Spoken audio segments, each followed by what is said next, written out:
Okay, so it's 7:32 and there's Donna. I think we've got everybody. I'm going to call this meeting to order.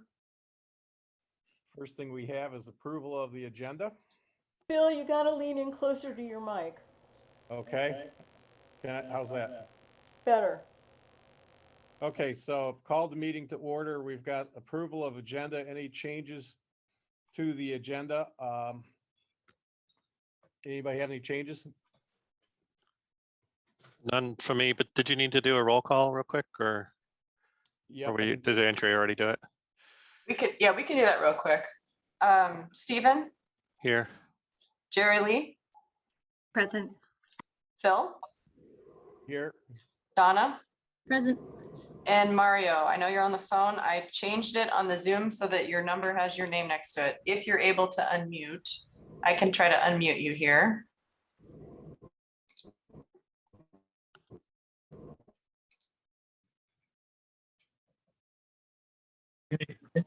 All right, can you hear me now? Yes, Yes. All right. thank you. Sorry, I didn't realize how to hit star 6. Yep. Okay, I'm in transit, so I will do the best I can. So sorry Okay. about this. Great. Okay. Any changes to the agenda?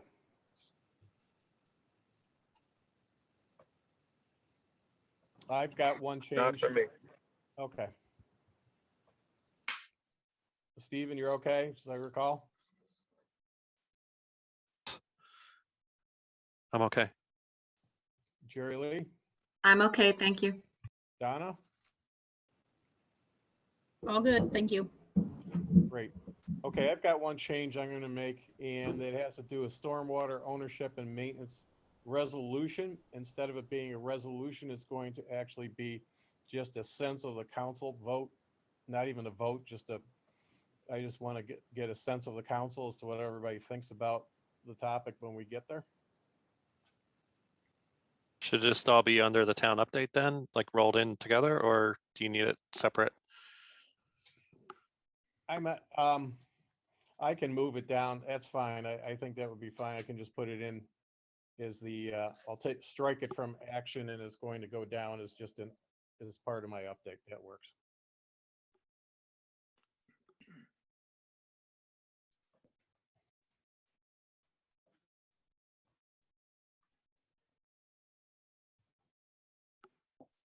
Okay.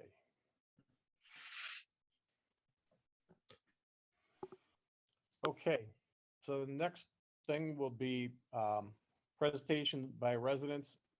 And I'd like to make a request that if anybody wishes to talk about black market, that you hold your comments until we get to that particular topic. Phil, So- did you want to do the minutes? Oh, I'm sorry, you're right. I jumped right over the top. Okay.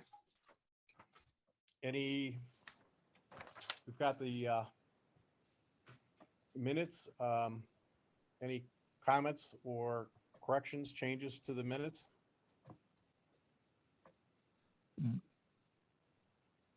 Not that I have. Okay, Jerry Lee, No changes, thank you. you're welcome. Donna? Any changes to the minutes, Donna? Sorry, mute. No changes to the minutes. Thank you. How about Mario? No, Phil, I'm good. No changes. Okay, so no changes, all approved. I didn't hear any changes, so I'll consider it. No the change. Yeah. Minutes approved. Did you say something, Stephen? No, I said no change from me. Okay.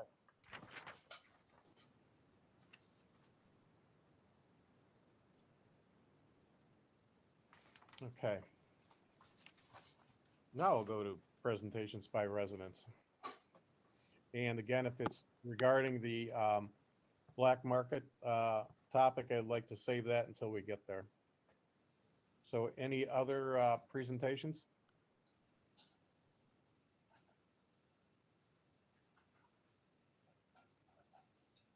Sue, if you're discussing, you're on mute. Should anybody wants to present, should they like raise their hand or something so Andrea knows who? Yes. I think there's a, I can't remember where it is, but there's somewhere there should be a hand raiser thing. It's under for me, it's at the bottom of my screen under reactions. So there's a smiley face sort of Okay. towards the right. If you click reactions, there's a way to raise your hand there. Okay. Yeah, Bill, no, you look unmuted now. Did you try speaking again? he's on mine is raised hand. I didn't. I just pressed unmute, but I don't see where I have You're a hand. You're raised. unmuted. We got you there.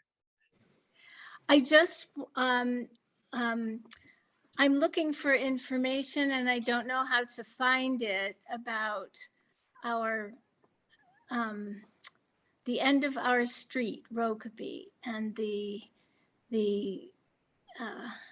difficulty with what is now a ditch because we had a backhoe come. But residents on the street have not been given any information about what's happening, what the plans are. They're not published anywhere I can find, what companies are working on it. We've had several people come, and when I go talk to them, they seem rather put out that I don't know what's happening or what their plan is. So I want to know how we get this information and how come, you know, it used to be even when David Gregg came around to take a tree down, there were flyers posted on trees. Oh, on such and such a date, this is going to be happening, requiring heavy equipment on the street and difficulty driving in and out. So I'm frustrated and don't know how to get information. And I'm concerned that decisions are being made without residents who are pretty directly affected by what's going on are not being called on to give input to whatever is. It seems that decisions are being made and applied haphazardly. And now we've been left with quite a mess. If we have a major storm right now that would drop many inches of rain, it's going to be a real problem. So how do we get information and why is it not more forthcoming? No Bugle articles and no postings in the post office. And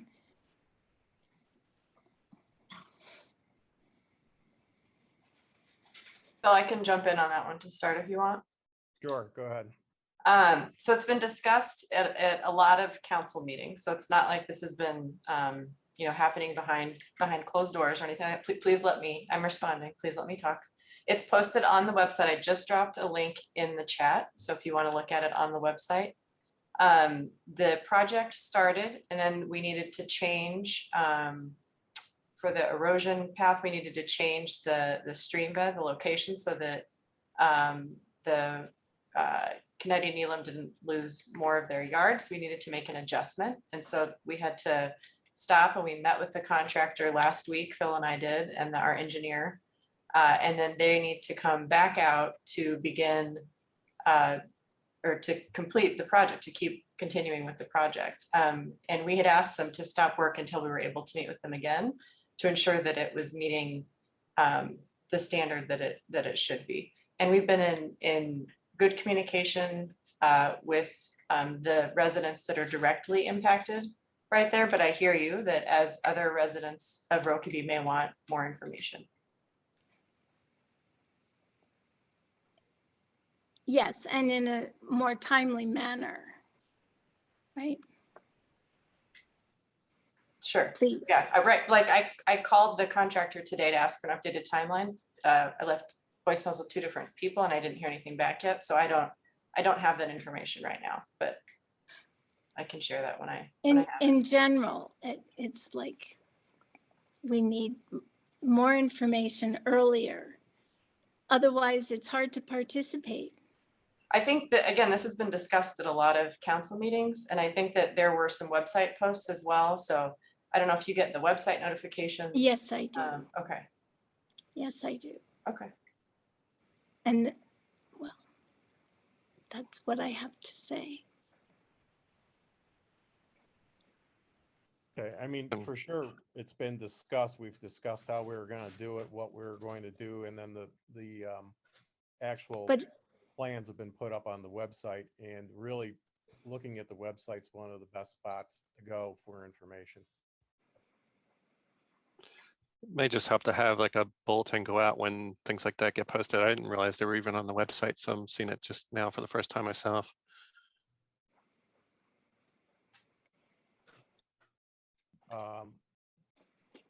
Yeah, we will take that in consideration, something we can definitely look into.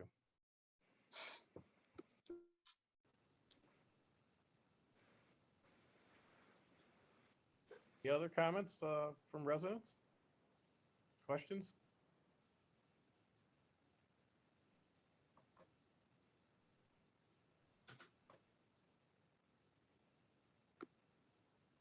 Hearing none, I will move on to action items, and we'll start off with a non-routine request for removal of a tree. Councilmember Bennett has that one. Thank you, Phil. Okay, so the owners at 4427 Strathmore Avenue, which is at the corner of Keswick Street and Strathmore Avenue, are renovating that house and are installing a pool on the grounds and have requested removal of a town tree in the town right-of-way in order to facilitate better access to the property. This particular tree is one of about 4 tulip poplars in a row along that edge of the property. And so the committee and the town arborist, in conjunction with the town office staff, have gone through a review process, which involved the arborist reviewing the request from the homeowners and visiting the site, reviewing the situation of the tree, and providing a recommendation for the committee to review. And now the joint recommendation of the committee and the arborist is what I'm presenting to you. The general view is that this is, a relatively typical tree in town. It is, again, amongst a total of 4 trees, and this one is actually a little bit out of line of the other trees. So the arborist's opinion is that it will not visually impact this landscape in a drastic way, and that the town could approve this and require a fee for remediation in order to replace the lost tree canopy from removing this mature tree. So the recommendation is that the council approve this removal, but provide a written letter to the homeowner and ask them to sign it in agreement of the stipulations that they pay the fee for remediation so that we can provide a replacement tree to replace the canopy. Also, to make it clear that this is at the owner's sole expense, that they assume all liabilities, and that the removal will include full stump grinding, etc. I did provide a written summary of this recommendation to the council on Friday. So I think that's pretty good. Obviously, this will also require some oversight of the town maintenance crew and the arborist, which the arborist, has made himself available to assist with. Any questions? Jerry Lee, I have a question, if it's okay. Sure. Is this the tree that was planted by Garrett, the Garrett Park of the town, or is it one that was just naturally there? Well, the tulip poplars of this size and nature have been there for a very long time, probably over 80 years. So it may have been planted purposefully, or it may not have. We don't have records for those age trees necessarily. Okay. And But it what is a the- town tree in the town right of way, and it's among a row of tulip poplars. No, I understand that part. I understand. I just assumed that, and I just wanted to confirm, just based on the fact that it was out of order or out of line, that it probably wasn't something that was deliberately placed there. Can I also ask, what is the rationale behind insisting the owners provide a, I guess, a stipend to the Arboretum to replace the tree or to, but I guess somewhere else, I would assume, not in the same spot.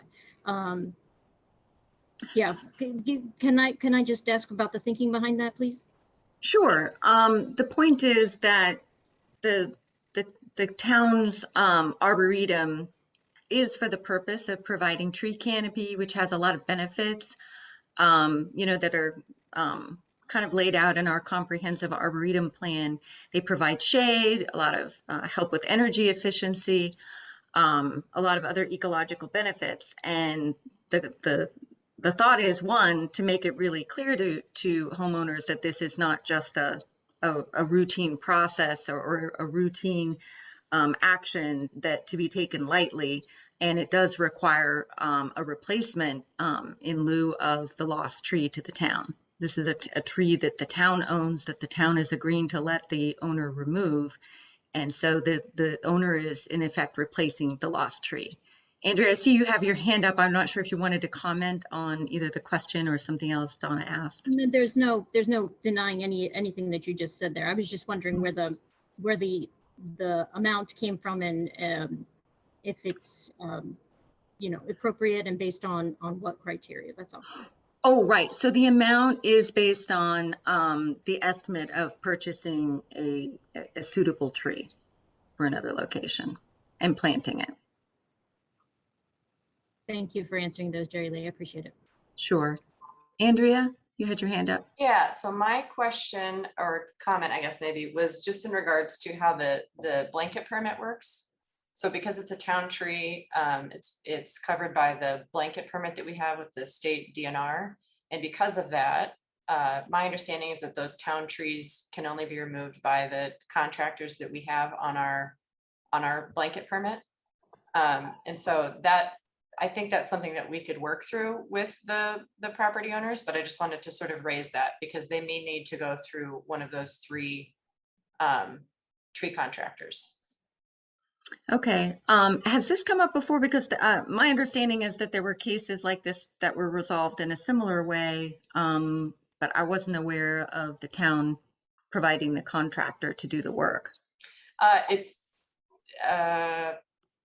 if it should be done that way, that somebody should be using the contractor. I think for a long time, David Gregg was our contractor, right? So if it was in pre-March 2020, pre-COVID times, basically, that David Gregg would have been on our permit. I think maybe the permit was first, the town first got it maybe in 2018. And then since then, we've had different folks that have been on there, but right now we have three. We have Save a Tree, Bartlett, and Empire.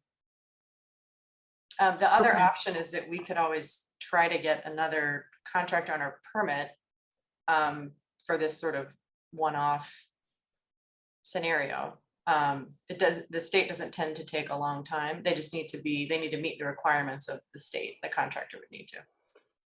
So right. I think one of those two things would need to happen at least. Right. So I guess what I would propose for that is if the council is comfortable voting on the proposed recommendation from the committee with the clarification that the town office and the arborist will need to coordinate the permitting issues and how that affects the suitable companies for doing the removal. That's what I would propose, how we deal with that, so that you guys can work through those details offline. Yeah. Any other questions? And one, was it confirmed that it was a tree that was in the right of way? Because when I saw the arborist, he wasn't sure if it was one of the ones that was in the right of way or if it might have been on the private side of the property line. Yes, once he visited the site, we do have it. It is a numbered tree. It has one of the tags, and so it is a town tree. Okay. I've got two questions. One is I may have missed it, but what was the fee that will be charged? We're proposing a fee of $350 to cover the replacement. Okay, that doesn't sound too bad in the scheme of things. And the second thing was there any evaluation, given that it's a tulip poplar, towards whether or not this tree might have been diseased or anything else In the arborist's opinion, it appears healthy. Okay. Do I have a motion on the floor? I can move to approve this removal. With the, I second that with the caveat as Shirley explained, with the explanation is to coordinate with the town office. Thank you, Mario.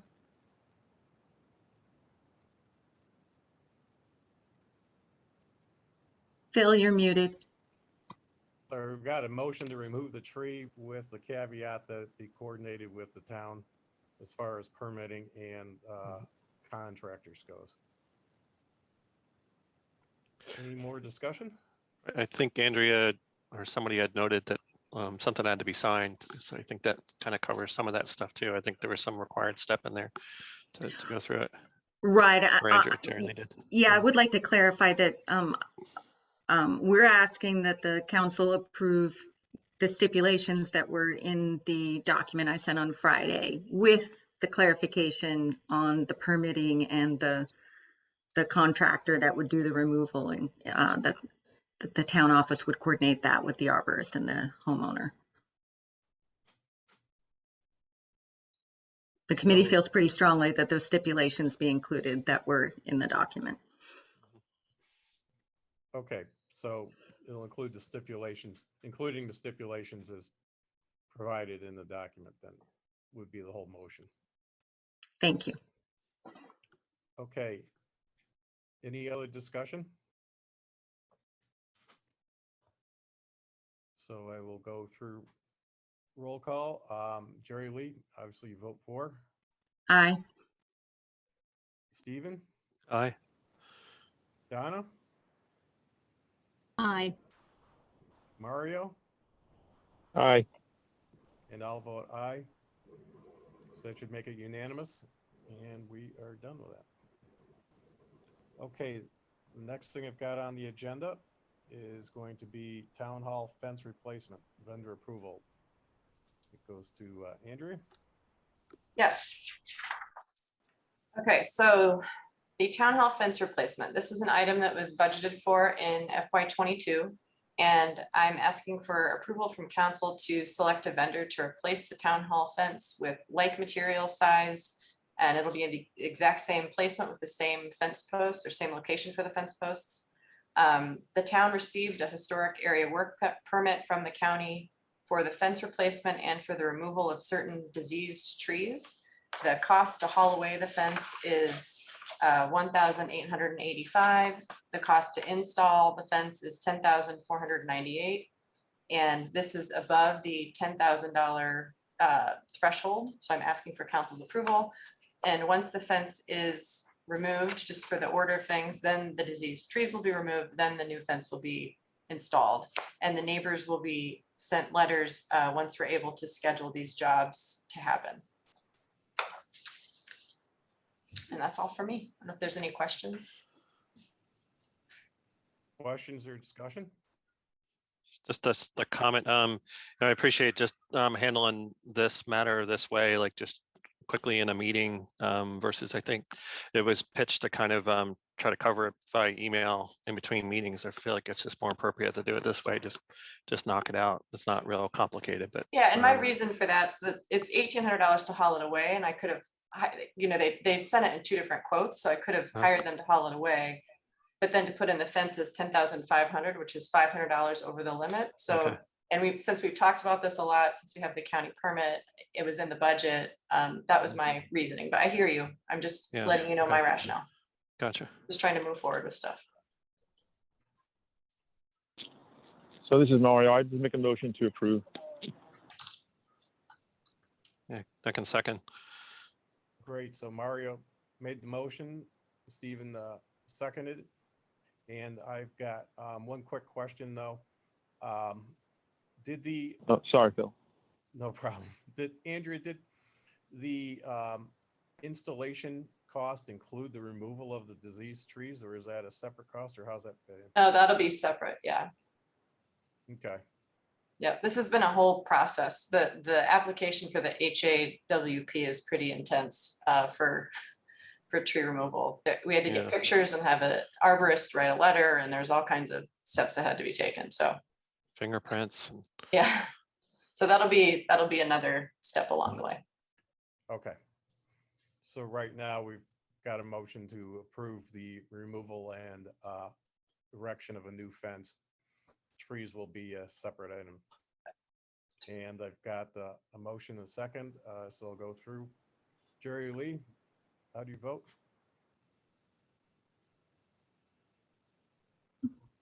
Approve. Thank you. Stephen, Approve. Donna, Approved. thank you. And Mario? Approved.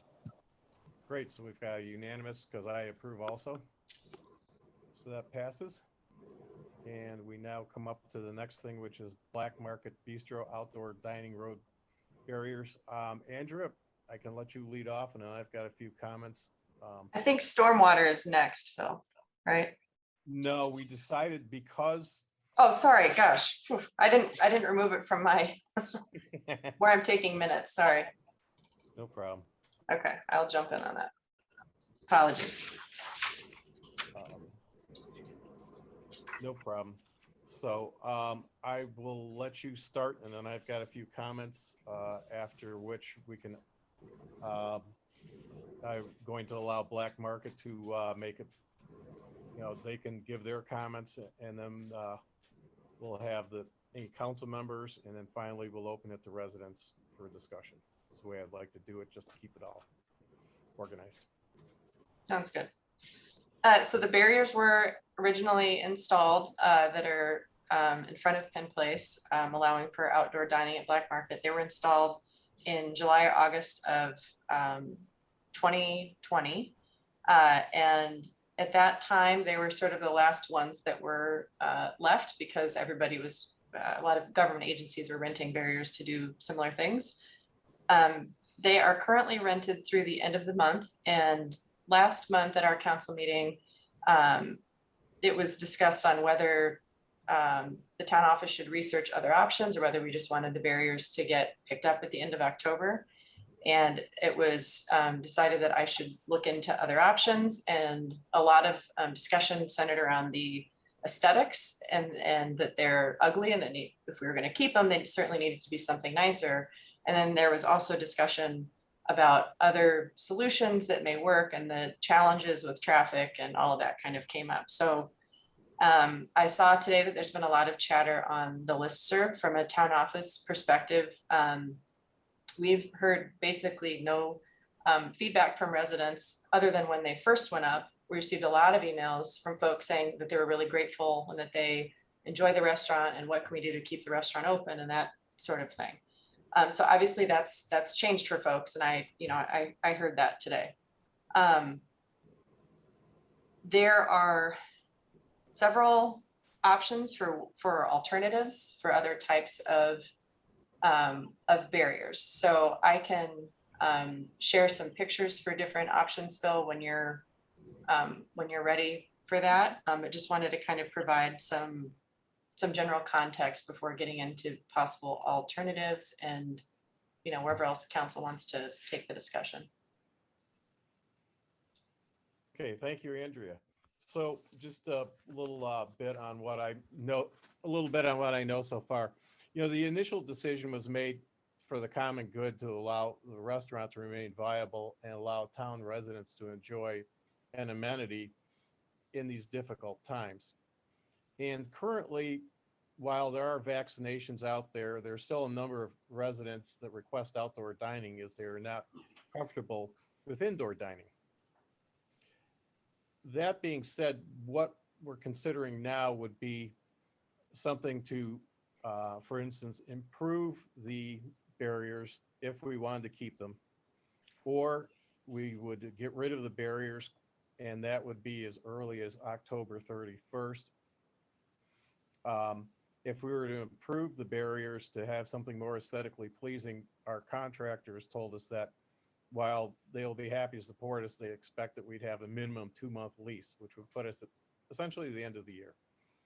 So what I'd like to do is look at this more towards a short-term thing that might go towards the end of the year, with something occurring later where we would make a decision as to whether or not we wanted to keep them into the spring, whether we wanted to get rid of them, or we wanted to do something else.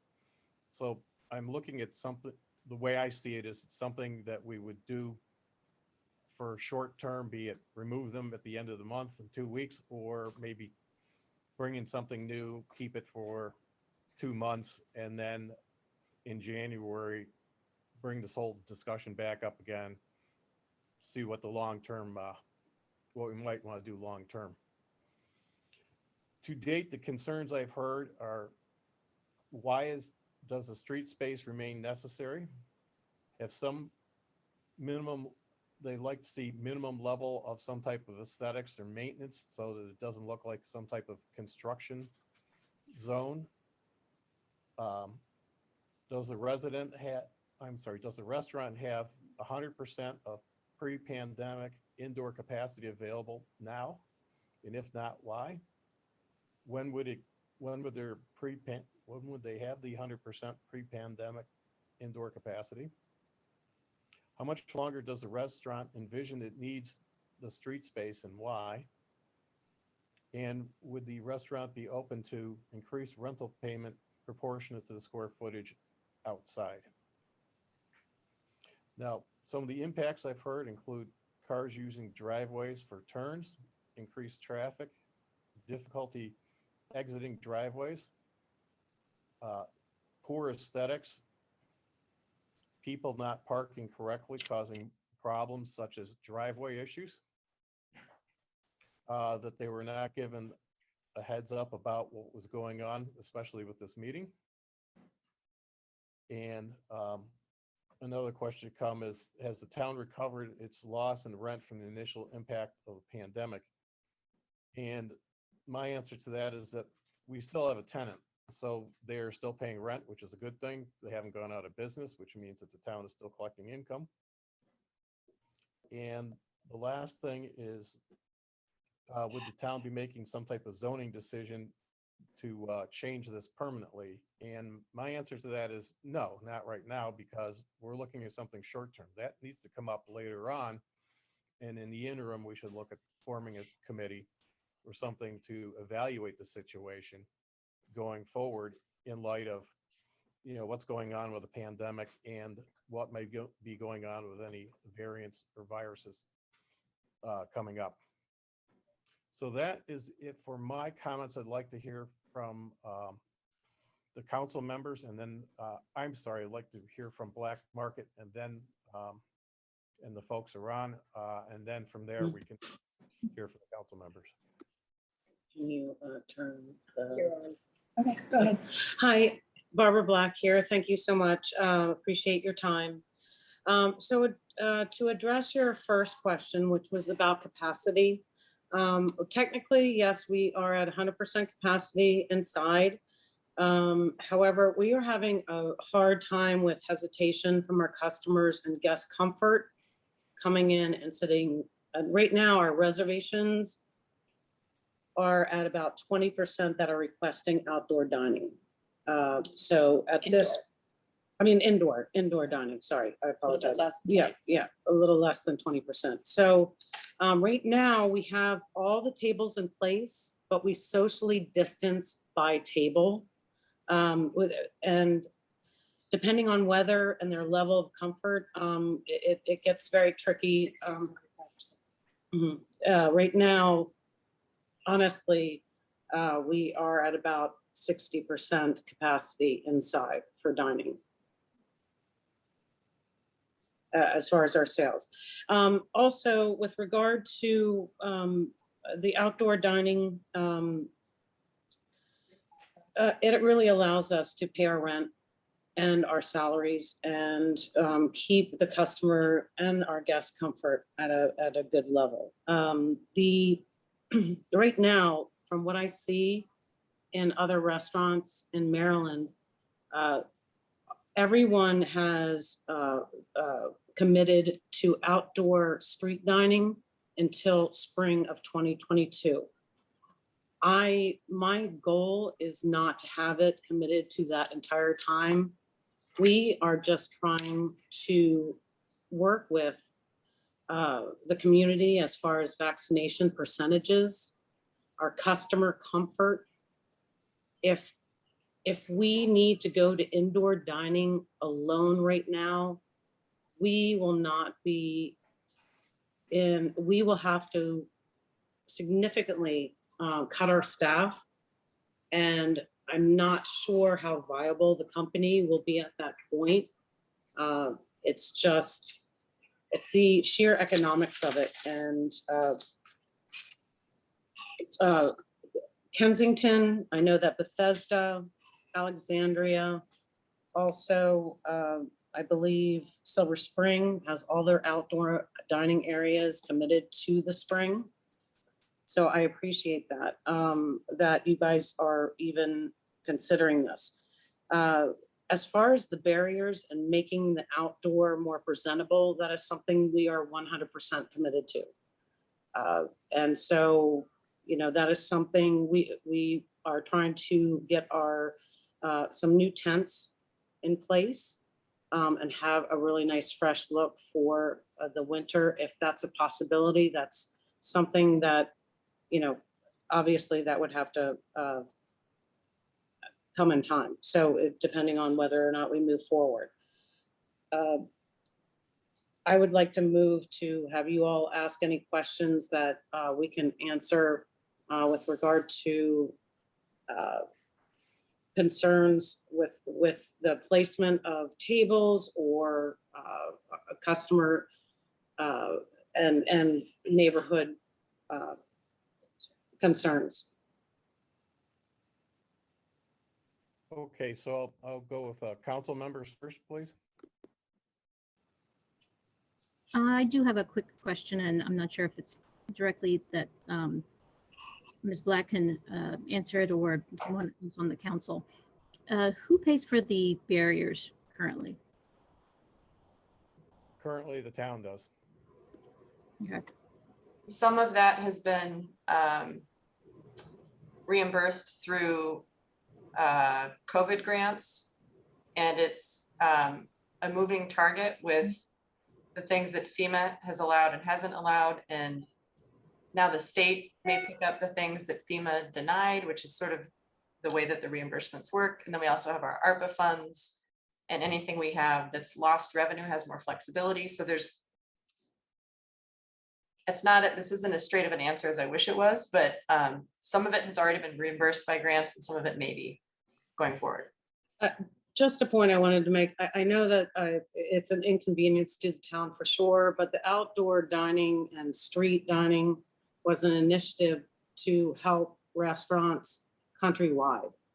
And that's why it's been there, to support our staff and to support the restaurants so we can continue supporting our community with the revenue that we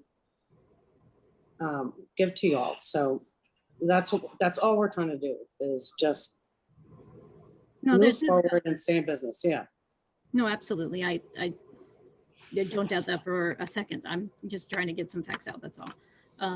No, there were some questions with regard to whether or not we pay rent for that outdoor space. We do continue to pay the rent for the indoor space, and we do not contribute to the outdoor space, just for clarity. Have you or has anyone thought of perhaps reconfiguring the space? And a follow-up question to that, what is the anticipation, and this is kind of hard for anybody honestly to answer, during winter months? I'm doubting that you're going to have massive amounts of people outside, despite tents and very nice warming lamps, dining. So I'm sure it will expand into the inside faster once a little cold snap hits us. But so yeah, has anyone thought of reconfiguring perhaps some of the tables to another location? So at least half of the road is open. And what is the anticipation in regard to the winter? And finally, just also a thought to put out there, are movable barriers possible? Ones that can be, I know they're all movable. They don't look nice, but are there nice ones that can be moved, in other words? So that is not really a question for us, unfortunately. But I do know that we need barriers that can block a car at any point for the safety of our guests. Of course. As far as making things more, moving things around, we've exhausted all the options of where we could go with the dining. And if we move it a certain way, there is a slant in the road. So therefore, if I move tables a bit further to the right or to the other side, there is a slant in the road, and that would make it hard for people to dine with glasses of wine, water glasses, they slide off, things like that. And also, if we did that so that people could go through one way, that would increase our barriers, which would increase a cost for the town, for us. So that's something to think about as well. But everything is a one way regardless. So even if you moved us down or moved us up, that one way would still be a one way. You wouldn't be able to have cars go through both ways. No, of course not. But at least one way is better than no way, which is what it currently is. Yeah, and it's currently one way, and we have signs, and if there's more signage that needs to get put up for that reason, then we're absolutely okay to do that. Well, I'm saying there's no way of getting back onto, I think it's Waverly. You have to go all the way around Rokeby and then up Argyle. And my point is to put the return, yes. I wonder if anybody's considered that. And has there been consideration of perhaps moving tables to some other location? There's the further up on the parking lot, or the basketball courts, or more up on the grass. Sure. No, that's all understood. The practicality of it also with in the safety of our staff and our guests. I don't know if that would be a solution. That's a county park too. You're either crossing traffic as a staff member, or you're a person sitting with traffic behind them or traffic in front of them. Therefore, they cannot reach the restaurant without crossing traffic, or has traffic directly behind them. Vice versa, staff members. It's very cautious. You must be very cautious with that. And that's a liability on us. That's a liability on the town. That is something that needs to be heavily considered. You are cutting a situation where we must pull it forward. We cannot. The slant is very aggressive. We also have to stay ADA compliant. And so we need to make sure that that's do that moving towards the restaurant. And also we don't want to take away from the farmers market either. That's on Saturday mornings. That was an initial thought for us to do parking area. But if we did that, we would be taking away from parking, and we'd also be taking away from, the support for them, which they give support for everyone in the community. So it is not really an option for us to move anywhere else. If there was, trust me, we would have done it. Just to discuss the rest, the traffic issue. Currently, your diners do have traffic on both sides of them. I do realize that if you were to allow two-way traffic, your wait staff would have a road to cross, and that's not obviously what I'm thinking about. But at this time, that your patrons already have traffic on both ends, whether they move or don't move. I'm But just, yeah, but they're surrounded They're by surrounded by barriers. I'm just during their trying to- dining period. oh, well, I'm not saying get Right. rid of the barriers, of course. That's silly. But I'm to just go with the how barriers, to, how to find a compromise they think that more individuals would be amenable to. That's all I'm trying to so the barriers. Can we take the park? Can we stop the Sure. conversation on the park? Because it's a county park, so that's a whole deal.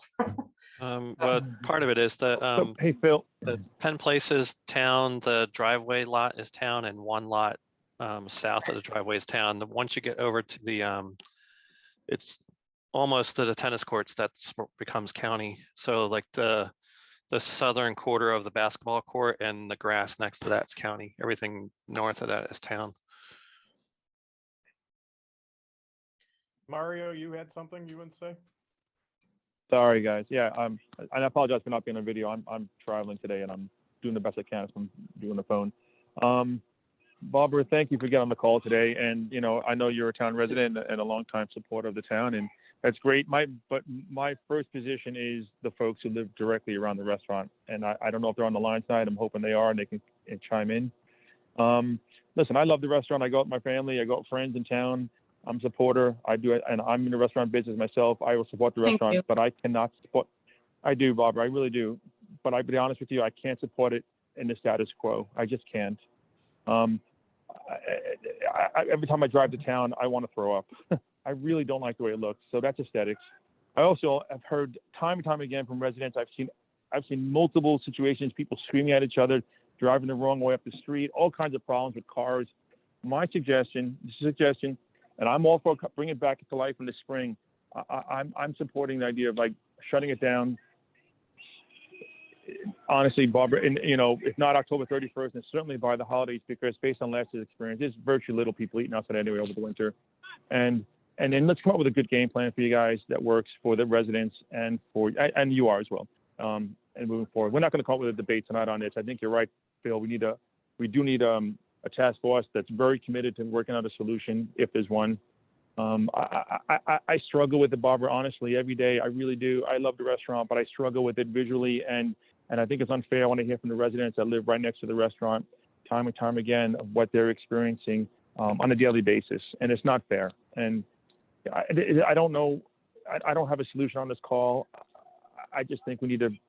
My vote would be to pause it for the time being, and let's work out with a great solution for you guys moving forward.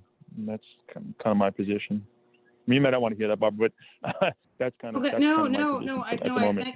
thank you. No, I, as a citizen of Garrett Park, everybody, every space is important, and your driveway is one as well.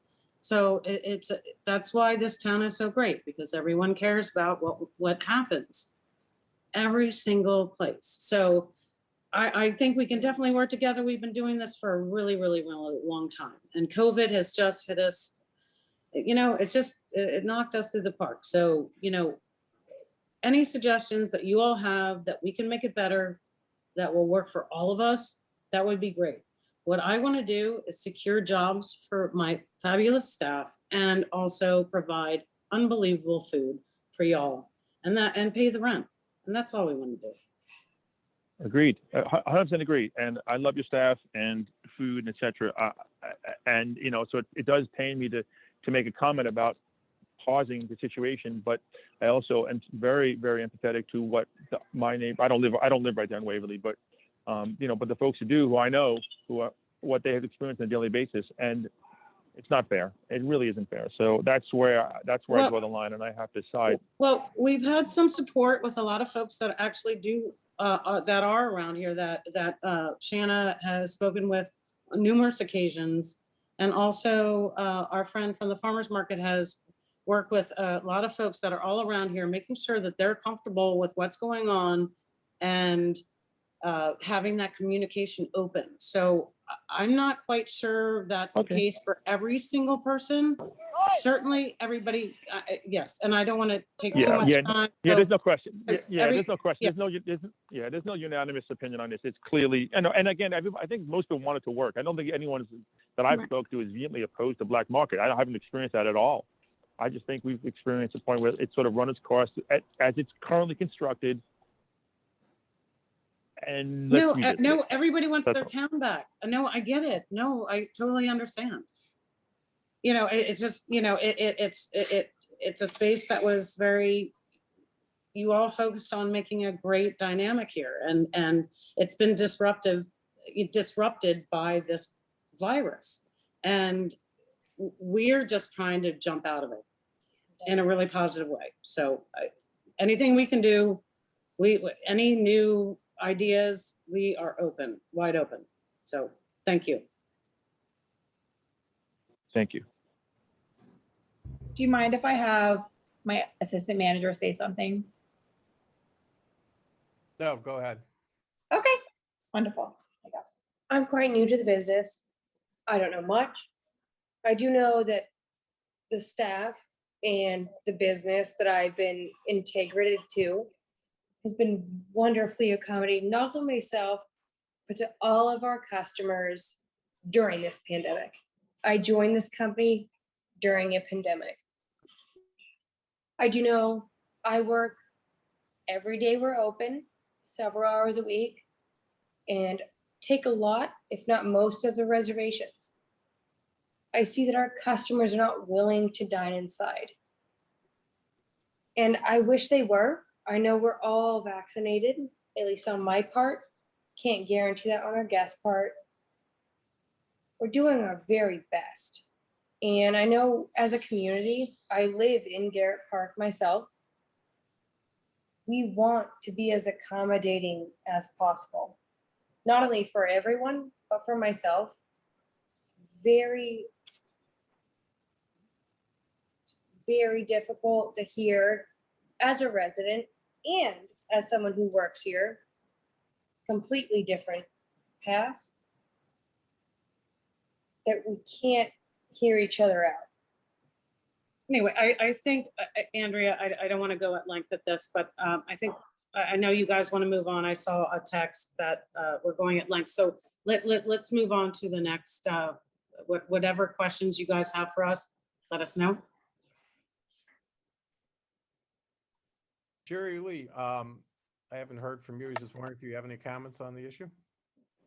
Well, so I was wondering when we're going to see and hear more about the information that Andrea has researched about how to improve the site as it is now, because that was what we discussed last month, that you know, we wanted to see what options we had for improving the site, the barriers, the tenting, etc.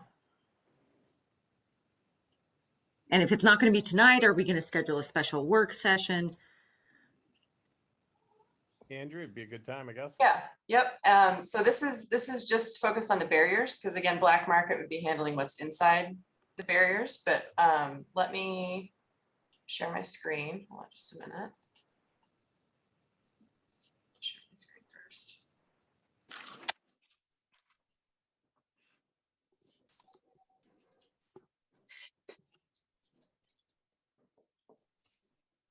Okay, are you all seeing the slide there that says Jersey barriers? Yes.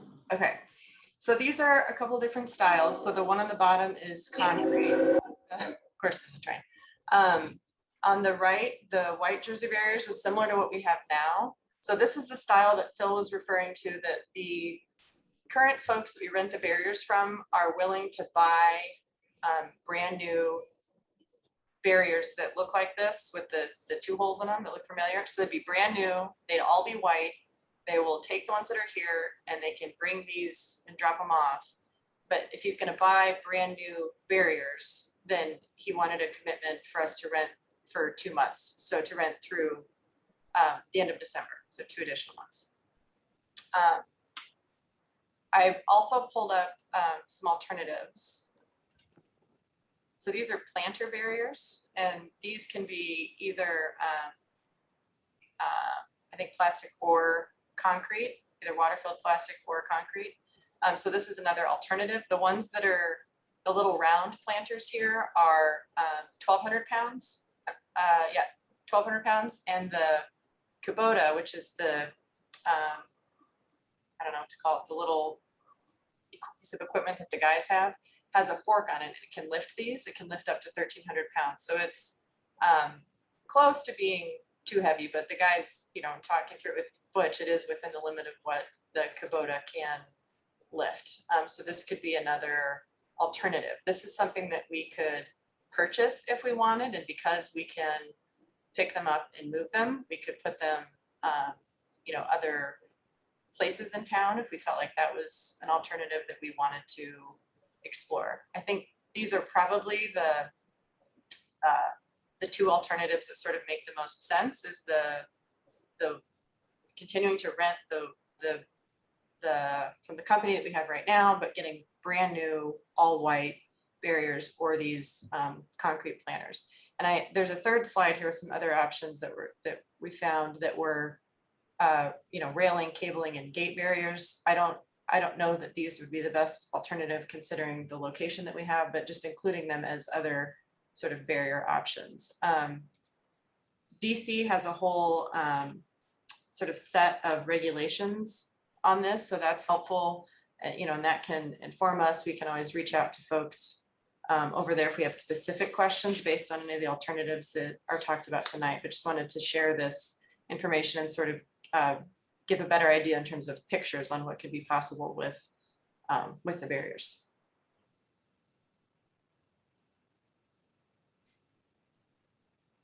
Andrea, do you have any information about timing among those various choices in terms of getting them ordered and delivered? Yeah, I'm trying to remember the specifics with the white barriers, but it was quick. It would take like maybe a week for them to get here. I think they were coming from New Jersey, so I think they'd have to be ordered and they come down on an LTL, you know, shipment, and then, you know, they would take away the ones that we have and replace the white ones. I'm trying to remember the timing on the planters. Let's see if I have it in my notes. Give me just a minute. So this would be replacing the orange barriers with something That's right. different, but so that's separate from anything inside the barriers. So I'm curious if maybe don't have to answer right now, but if anybody has the information, are the people that have reservations about what's out there now, is it more about those orange barriers, or is it about what's behind the barriers, like the tables and umbrellas, et cetera, et cetera? Are you opening it up to the floor? If you're talking to a black market, I would say, no, they're not concerned. They're just concerned about the safety of the barriers. I don't think they find them unsightly once they're sitting down. Warren, it's Shanna at Black Market. I would love to hear you speak. Hang on a second, please. Hang on. I would like to finish with council members. Oh, not a problem. I'm so sorry. Well, thank you for acknowledging me, Shannon, because I haven't acknowledged yet, even though I live directly across the street from the restaurant. So thank you, Phil. You didn't even mention my name. I live directly across the street from the restaurant. I am the stakeholder from the town in this whole affair, including, of course, Barry, who lives next door to me. You haven't even mentioned our names.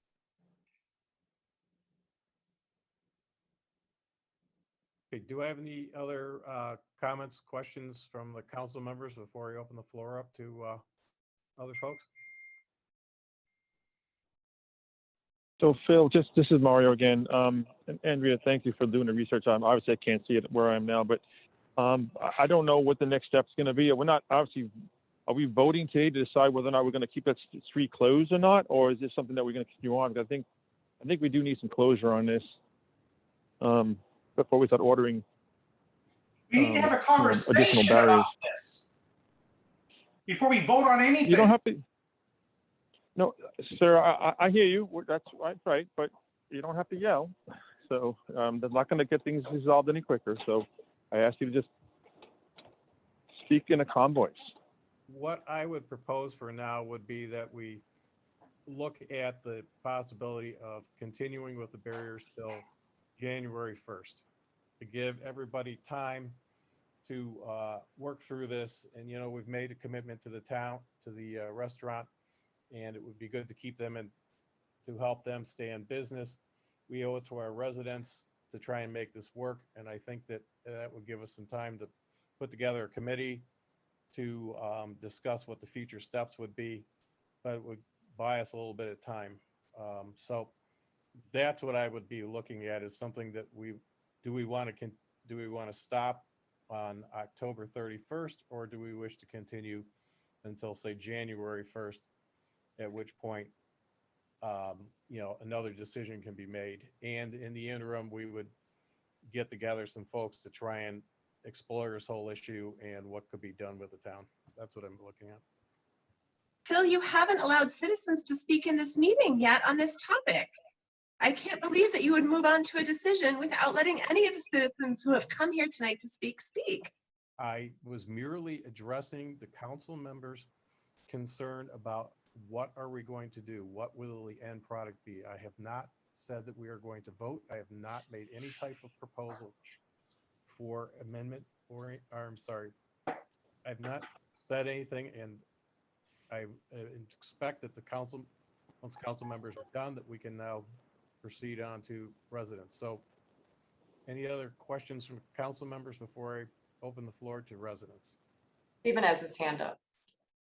Yeah, I think I already asked the question, but I think I probably can speak all the council members. I think we're all eager to hear what all the town residents, wanted to see about this. We've been hearing some things through the grapevine, pro and cons about this, but I'm eager to hear it firsthand from folks. So with that, I'll take my hand down.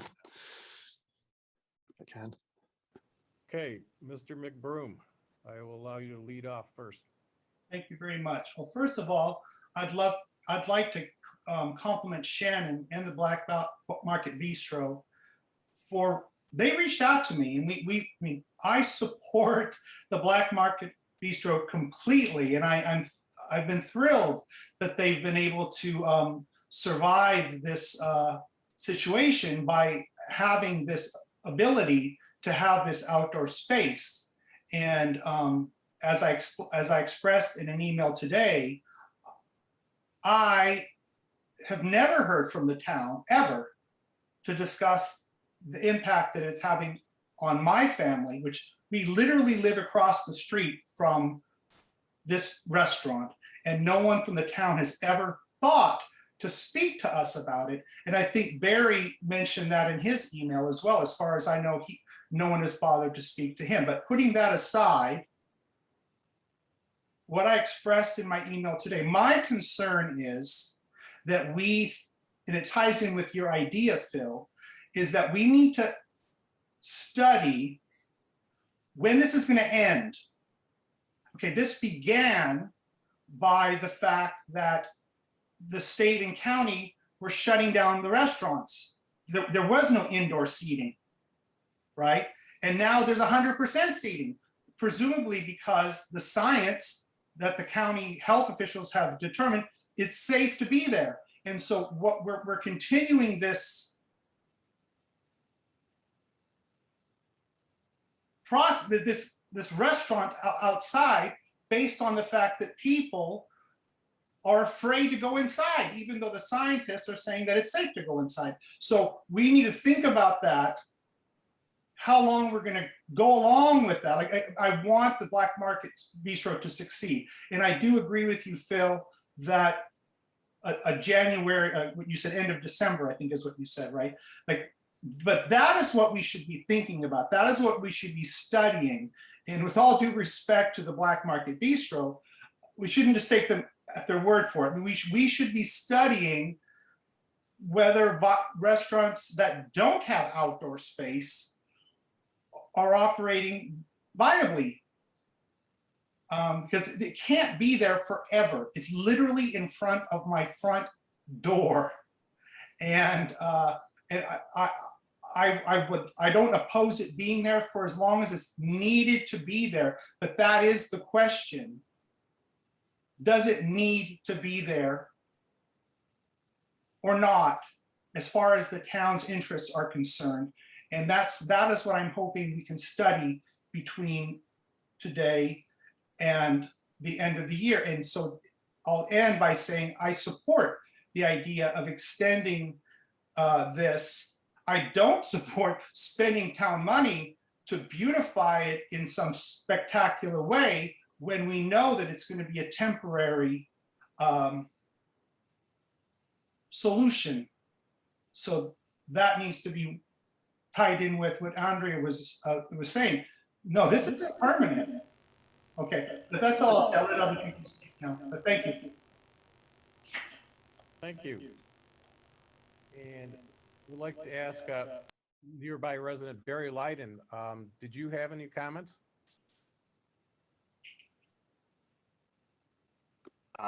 Thanks, Phil, for acknowledging me. Appreciate it.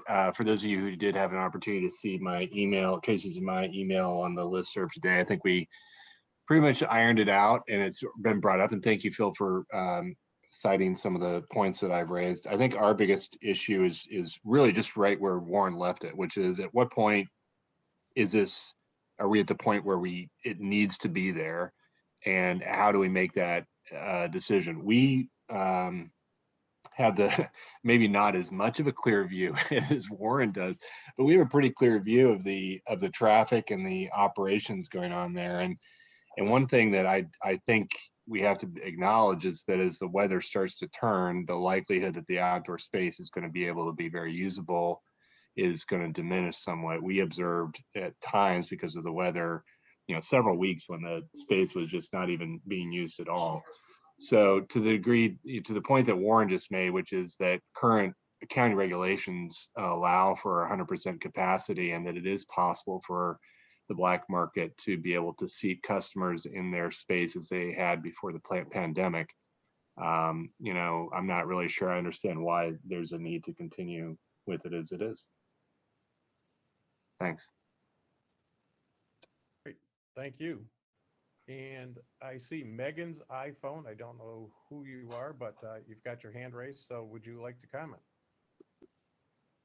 Hi, sorry, that was me.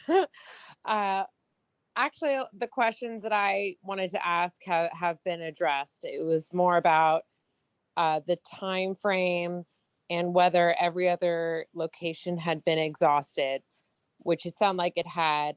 I was just curious, if things are going to be a one-way street, the area behind the post office, but I understand there's truck traffic. Yeah, I'll sorry, my 4-year-old's coming in. I'll give the floor to everyone else who has questions, because you guys have been very informative. Thank you for the time. Oh, can you also tell us where you live, Megan? I forgot to ask you up front. Sure. I'm on 4608 Strathmore. I'm at the intersection of Montrose and Strathmore. So I'm about 2 blocks away from all this. I love the restaurant. And with 2 small toddlers, I've actually enjoyed the outdoor space, but I know that that's not feasible for the long term. So I was hoping that could continue for as long as possible, but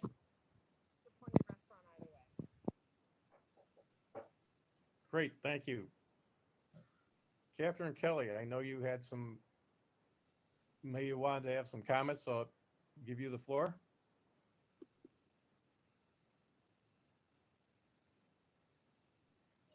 Thanks, Phil. No, my only concern was that that citizens get a chance to speak, but I appreciate you recognizing me. Thank you. You are welcome. Okay, I don't see any more hands raised. Andrea, do you see anybody? If there's anybody out there, please indicate as such. Jerry Lee, I know you just did. Any residents before I go to Jerry Lee? I don't see any other hands raised.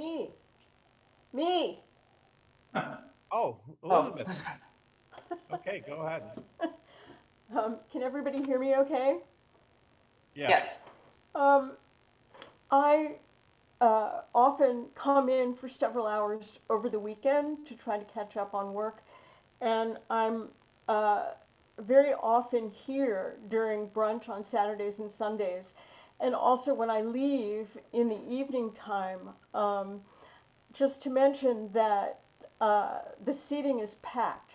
There's often not even a table available. And that in my treks about town, for one reason or another, I've heard so many comments about how wonderful it is that the town has let black market have outdoor seating. And just to mention, I put it as a written comment that to keep in mind that children have not yet been vaccinated, children under 12 years old, and that anyone who's immunocompromised is likely, if they go out at all, not to want to eat indoors. And I know that it's an inconvenience for a number of people. And Warren, you and also Elizabeth Allen and the Lydens, we're so sorry we didn't reach out to you. I think in part it was because we had heard that there was a lot of support from you, Warren, for the restaurant. And it's just a mistake, and we certainly apologize for that. But I think also in this terrible time that we've had, to keep in mind that that this is a temporary situation, and that there are an awful lot of people who have been isolated for a long time. And even though the science has said that it's safe to be indoors, it's not safe for everybody to be indoors. It's not safe for children who are asymptomatic to be with older folks. The same way it is not safe for them to be in their families in a public setting with other people eating. So just to keep in mind that that this is a pretty good thing, and I think that we're really fortunate that we have people who are so willing to be working with us. That's all. Great, thank you, Elizabeth. Anybody else? Going once, going twice. Jerry Lee, I think you got the floor. Actually, never mind. I realized my question had been answered. Thank you. Okay. Phil, just, and not to stir the pot or anything, but a quick question. And it may be necessary to follow up on this later. You proposed a January deadline. Was just wondering what the rationale behind that was. Certainly. So the thought was that if we wanted to get nicer looking barriers, while at the same time trying to accommodate black market and putting a stake in the sand as to when this could end, unless we decided later on to go and extend it, my thought was that we would basically give black market essentially a 60-day notice that we intend that we would end this thing.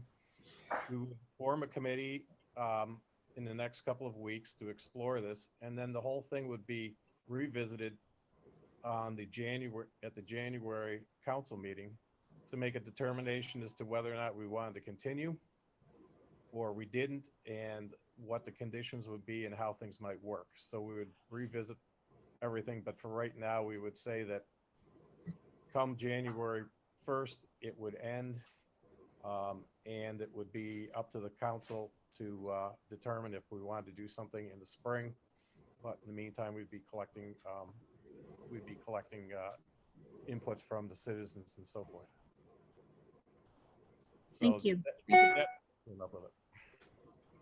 My only thought is wondering whether the holiday season, I think that makes complete logical sense, rational sense, but also taking into consideration the weather and the holidays and the inevitable traffic to the post office, whether that should just be taken into consideration. And while January would be a good date, should that possibly be part of the discussion as well, whether it should be earlier or not,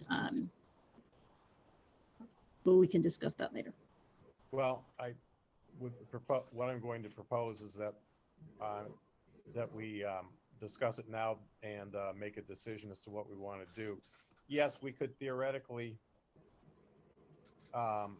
do something, but I would, to end it earlier, but what I'm suggesting is that because it's 2 months would be January 1st, that we continue until January 1st. Now, I think that along the lines of this, we're going to have to do some better signage, and we're going to have to, do some things to try and deal with the traffic situation, some of the traffic problems we've got. But for right now, I'm thinking that January 1st would be a good endpoint. Yeah, it is vital that we get the citizens' feedback. Everyone knows that sharing something positive and supportive is always easier to voice than if you have a dissenting opinion. That's not everyone's forte to say something out of that could be perceived as negative.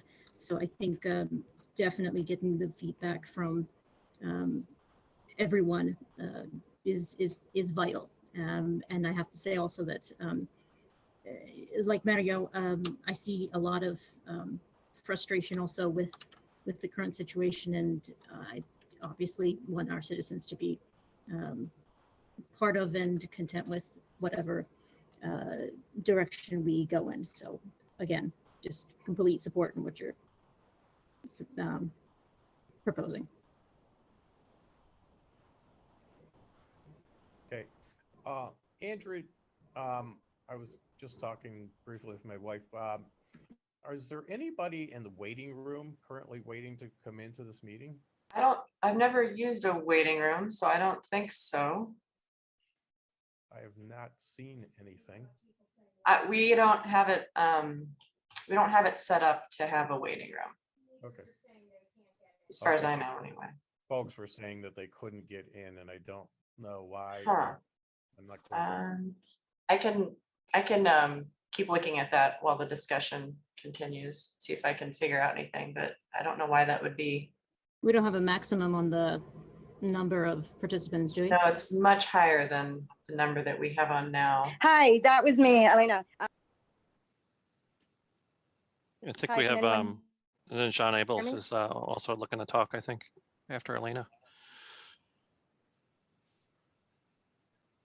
Okay. John Abels? Elena first, I think she started. Oh, hi. I was just trying to clarify that. I think there was someone by the name of Megan who sent out a email, and I was clicking on the Google link. So we clarified that. So I was able to get in and join the meeting through the Zoom, not through the Google link. So sorry for the confusion there. Great. Yeah, I'm probably not the only one. And that worries me because how many people were trying that link and trying to attend this meeting, so it'd be nice, if more people, because I heard about it, same thing this afternoon. It was kind of a surprise, and how many people were actually able to check their email. I mean, a lot of people are working during the day. So anyway, thank you. Okay. How about John Abels or anybody else who would like to make a comment? Yes, hi, Phil. Sorry, Sean had to go to the kitchen, but we also had the wrong link. And for about 15 minutes, we're in a waiting room and kept trying. So I do agree that maybe there should be another opportunity for residents to share their view. Because there was an unfortunate miscommunication there somewhere. Thank you. Okay. I don't know what the link is. I'm just gonna throw that out there. And I do just want to very quick interject that every time there's a council meeting, there's always materials posted on the website. There's always a link to the Zoom from the website. The only thing that was delayed for this meeting was sending out the website notifications. And that had to do with some tech challenges we had last week. I apologize for that. But the information is always posted on the website in the days preceding the council meeting. Just wanted to clarify.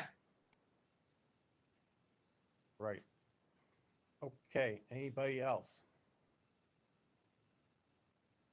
Okay, so I would like to move that as a council member here. I would like to move that we continue to rent the barriers until January 1st, and that we have them replaced with the new white barriers. In the interim, within the next couple of weeks, we form a group to study the situation and present the results of the study to the council at the January council meeting, where at that point, the council can take up any further actions if they decide to do so. Wait, I'm sorry, Phil. So we're going to swap out the current barriers, and the town's gonna rent new barriers. The restaurant's gonna stay up until 12/31 or whatever, 1/1 or whatever. We have the weekend, the holiday weekend, and then we're gonna pause the street usage until the spring. Is that what you're indicating? Yes. Okay, thank you. And it wouldn't necessarily be until the spring. It would be after the committee's made a report to the council can then make a decision as to when they would. Sure. No, that makes sense. Because I mean, obviously, we want to do what's right. You know, agreed. That makes sense. Because if we want to work with Barbara in the restaurant and you know, if we're going to get back in business come March 15th, that's great. I mean, whatever the date is, So fine. Okay. Okay. So is there a rationale? I'm sorry to mention this, but is there a rationale in that case to change the barriers if it sounds like the real issue isn't so much the barriers, but the... Well, I don't think the town should invest any more money in barriers. I would keep, at this point, personally, guys, those barriers to me are an eyesore. They're an albatross, in my opinion. They're actually an abomination to the town, those barriers, and they should be gone. But I don't feel like the town should invest any money in those barriers until we have a resolution as to what we're going to move forward with. And I hope it's something positive that's supported by the restaurant. And the restaurant has to do their part as well with the aesthetics, because it doesn't work, in my opinion, and I would not support the status quo. It's the same cost, Mario, for the barriers to rent them, to continue to rent them in all white and brand new. No change in cost. So it's all be the same. They would just look nicer. Okay. I concur with Mario. Sure. Okay. We would expect that the restaurant would be putting up some new tents and on their side trying to do a few things to spruce it up.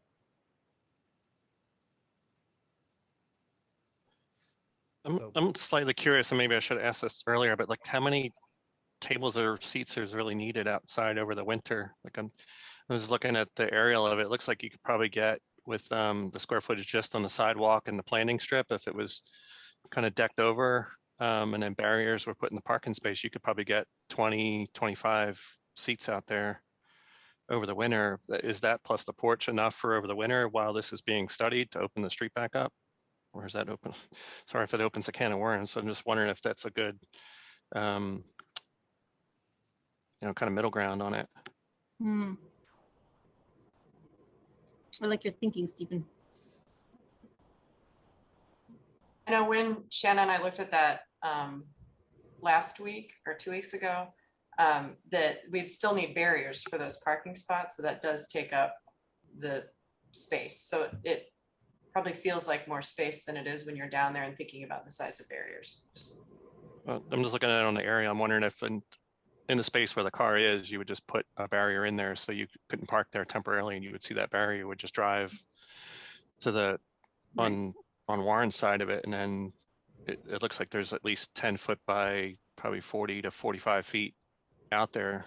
That's enough for over 20 seats at tables, plus what's already on the porch of, I think there's 12 or 16. Yeah, that's what I was trying to get at, Stephen, and asking if some combination or permutation of the current setup is possible.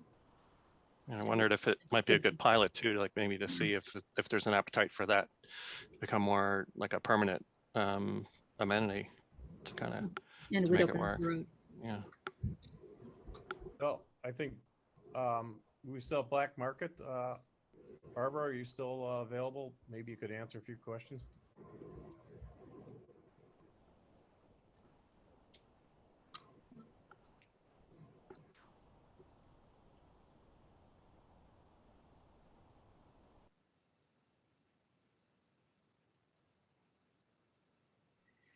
Don't hear anything. So what I would say is that, with my proposal was that we would continue with the street dining until January 1st or the 31st, as the case may be. And then we would have a pause until the council meeting where the committee would bring a report to the council for the council to make a decision as to what they wanted to do going forward from that point. I wonder if we couldn't step up the pace on such a committee too, to kind of get an interim report, at least like started next month, if there's any preliminary findings, or, you know, maybe hit it, even if it's just introductory at November, and then try to move the ball up the court by December. So we're not kind of hanging on too long. Yeah.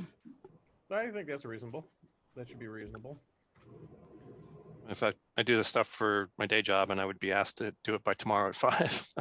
So I think we probably could get it a little bit quicker. Sure. You may just have volunteered yourself for something, Stephen. Yeah, if I can get a decent plan, I can make a sketch real quick and see what people think. Okay, I'm fine to amend that. And again, we would, we could bring it up then either sooner, or we would at least have something prior to January 1st. If you need any assistance, Stephen, please. Okay, sounds good. Okay, anybody want to second this?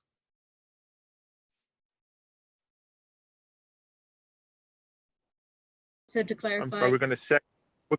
Yeah, sorry. Yeah, clarify. Yeah. Sorry, go ahead. No, I was going to say the same thing you're thinking, Mario. Thanks. And maybe just state what it is that's being motioned, Phil. Sure. It's to continue renting barriers, replacing the existing with white barriers until January 1st, 2022, at which point we would pause the outdoor dining, and by then a committee should have made a report to we would have the committee report either at the January council meeting or conceivably before what they recommend for the future of street dining. Does that clarify it? Yes, I think it does. So the motion is we'll continue, the restaurant will function as is, which is great. We're going to swap out the orange berries for the white berries. We're going to work on a task force to come up with we're not going to probably get a consensus, but we're going to some sort of report as to what is recommended to move forward. And would that be in conjunction with Barbara and Shanna and the management and with their input and their recommendations of what they would do on their end as well, or is this strictly residents and town council? I believe that at least one representative should be from Black Market. Good. Yeah, good to hit it from all angles. Agree. This is Julie. I'd like to ask for one additional stipulation, which would be that that the town office notify all the adjoining neighbors of at least 2 days in advance of the date of the moving of the barriers, so that they can be aware of the traffic concerns during that time period. Yep, no problem. Do I have a second? Yes, I'll second that, Phil. This is Mario. Great, thanks, Mario. Before I go to a vote, Warren, did you have any comments? It looked like you might have been trying to speak. I just wanted to check. No, what's been said makes sense to me. I definitely want to be on the committee, of course. So I was expecting you would be. Okay, putting on my mayor hat, I would like to call for a vote. So obviously I vote aye. Go to Stephen.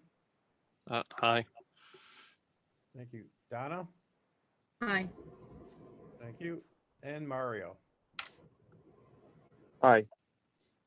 And I'll Jerry? vote aye. No, I know, I skipped, sorry. Okay. It's okay. I'll get over it, Phil. I apologize.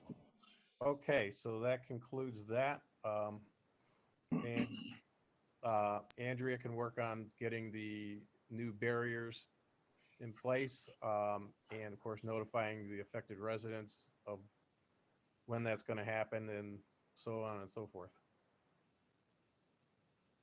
Okay, with that, I'm going to go to any new business.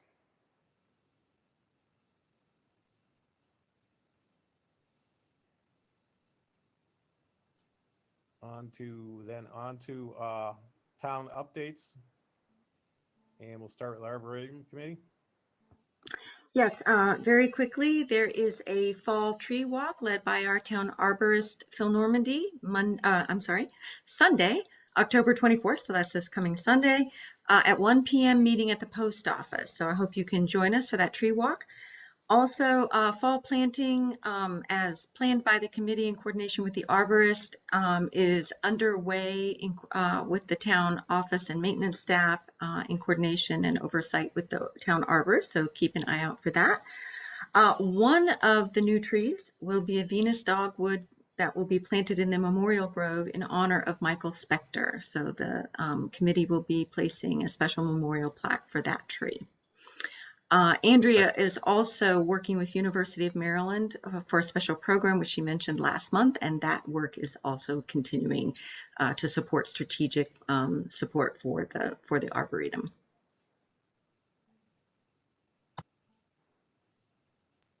Thank you.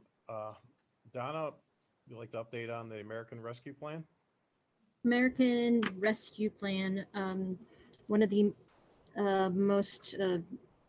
the first primary update is that the report on the ARPA funds has been moved to April 30th, 2022. It was originally supposed to be due in October by the 31st at the end of this month, but I guess like us, most jurisdictions are still just trying to figure out how to approach and use the funds that they're going to receive from the Treasury.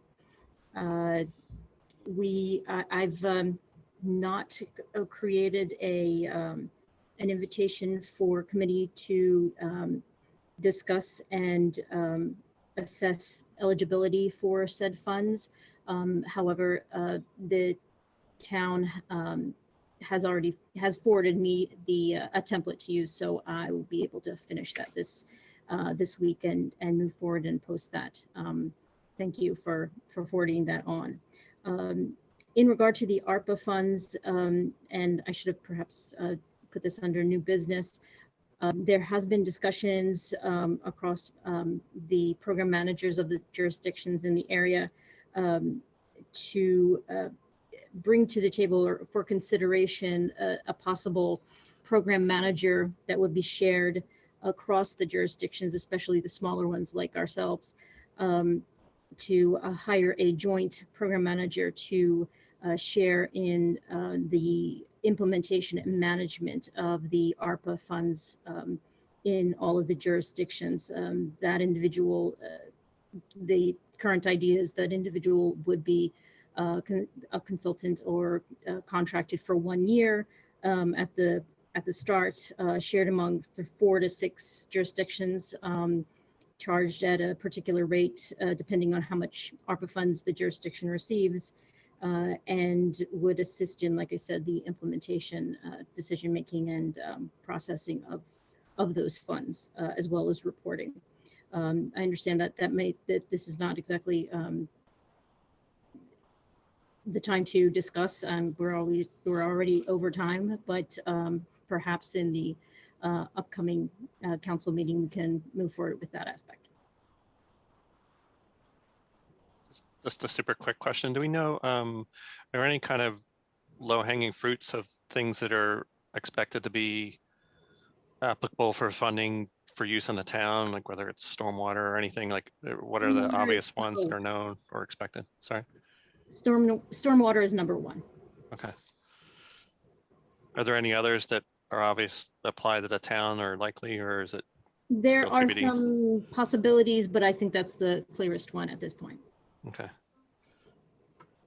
We're still waiting on the final guidance also. And we learned, I think I shared this the last meeting, or Donna, you may have, but we thought that final guidance was going to be sooner than it is. It's gonna be like a few months still before we see that, so. No, it hasn't been posted, you're right. We're still waiting.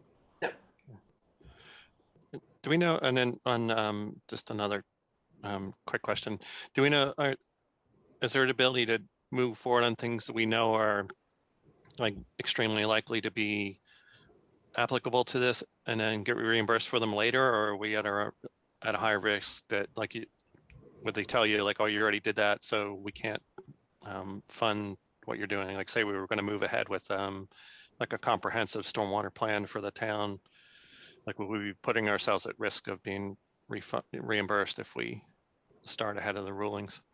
I think the rulings should be coming out soon, so I don't think we're at a risk for that. But regardless, I think what we should, our primary step should be establishing what the criteria are and that it's transparent and open to the public as well as Garrett Park at large, on how those decisions are being made and what we're making those decisions on. So that in and of itself is going to take a couple of weeks, especially in discussions. So I think that's a better and more appropriate first step than jumping into proposals. Just to jump in, we can possibly we could have items that are eligible going back to March. I think March was the date going sort of going from March forward, March 2021 forward. So possibly even the work that we're doing at Rokeby right now possibly could be paid for out of the ARPA funds. Again, this is where, when, as Donna said, when the process really rolls out and when ideally if we had somebody that was there, a contractor who was focused on this and was ideally working again across jurisdictions, so we're not just bearing that cost alone, we could get more sort of clarification on what's allowable and what's not. But short answer is yes, going back to March. In addition, just may add to that program manager's job description, that kind of coordination actually is beneficial in sharing lessons learned and what works and what doesn't work, and perhaps even creative ways of either applying those funds or definite no's as to this is you should not go in this direction. I anticipate that it's going to be a considerable amount of work to manage the contractors, the finances, the reporting, the following up with any new rules and regulations coming down from Treasury, and just basically managing the whole entire process. Definitely wouldn't say it was a full-time thing, or it could be, but on the other hand, if there's a way to just start that being shared across jurisdictions, I think it's definitely not it's not a high risk of anything, in my opinion. This is Jerry Lee. So when will the committee be meeting? Is it setting a regular schedule, and will the town be posting these as public meetings? I'm going to post out the request for individuals to join said committee, and I guess we can just decide from that space, unless there's a standard operating procedure that Garrett Park usually follows, which I'm sure Andrea will be thrilled to help me with. Yeah, I can look into that more. I know for committees, it's very clear that if it's a town committee, that those meetings need to be posted. They need to be open to the public. I would imagine the same is probably true for other kinds of task forces. There may be, if anybody attended any of the budget workshops that we held, or remembers when they were posted, I think we had one attendee, that for a workshop, it's a public meeting, anybody can attend, but only the body that's there is participating. So there's various levels of things. I would need to look at the Open Meetings Act to figure out where this sort of falls in that. It's a good question though. I think it's nice to have it open when right, exactly. The goal is to make it as transparent and open as possible. Not anything else. Thank you, Jerry. Okay, So that should bring us to Waverly and Oxford sidewalks, which would be me. And we've received comments already from the Arboretum Committee on the sidewalks, and we've discussed some things with the engineer, our civil engineer, Clark Azar. We're still working on some things. I don't have anything definite to report right now, but I should have something in the next couple of weeks going for as to what we want to do going forward, and maybe some more questions. In the meantime, be continuing to collect any comments people may have on the sidewalks. That information's posted on our website, so feel free to look at it and send me a comment or send one to Andrea or any one of the council members. Any questions on that before I go to stormwater? Phil, I'm sorry, this is Shirley. So what is the anticipated timeline again for the next stages of the sidewalk planning? Will there be a vote in November, you think? That's what I'm going to aim for. Okay. November, just to keep it moving along. All right, thank you. And I just wanted to understand something from the posted sketches currently show the Oxford alignment as abutting the curb. But there was also a note from the mayor when they were posted publicly that the town engineer was advising against that. So was the posted sketch was an early drawing, and that will be changed before the final plans are provided? Is that the what I should expect, or what we should expect? Definitely, because then at the same time, we can also incorporate some of the comments that have been made by others regarding us. Okay, thank you. And has there been any progress on making any samples of potential flexible materials that might be used and putting them out for review? That one I'm going to have to defer to Andrea. Yeah, I'm sorry that I dropped the ball. There's a couple of pieces on the bulletin board. Are they down there already? Okay. Mhm. Go ahead. Okay. You're fine. I haven't been down there recently, sorry to say. All right, last time I checked, they weren't up, so I'm glad to hear that. Unless somebody strange, I don't say why somebody would want a disc of FlexiPave, but they were there when I was there then. I used to have one for a coaster on my desk. So Andrea, if they are posted, it might be a good idea to post a notice about that on the listserv, because that seems to be where most people get their information. Okay. Yep, we'll do. And Phil, I had to get my comments in. I started putting them together, but a lot of it's repeats of things from previous years. So great. So yep, I'll still be collecting comments here. Okay. Okay, I'm going to move on to stormwater.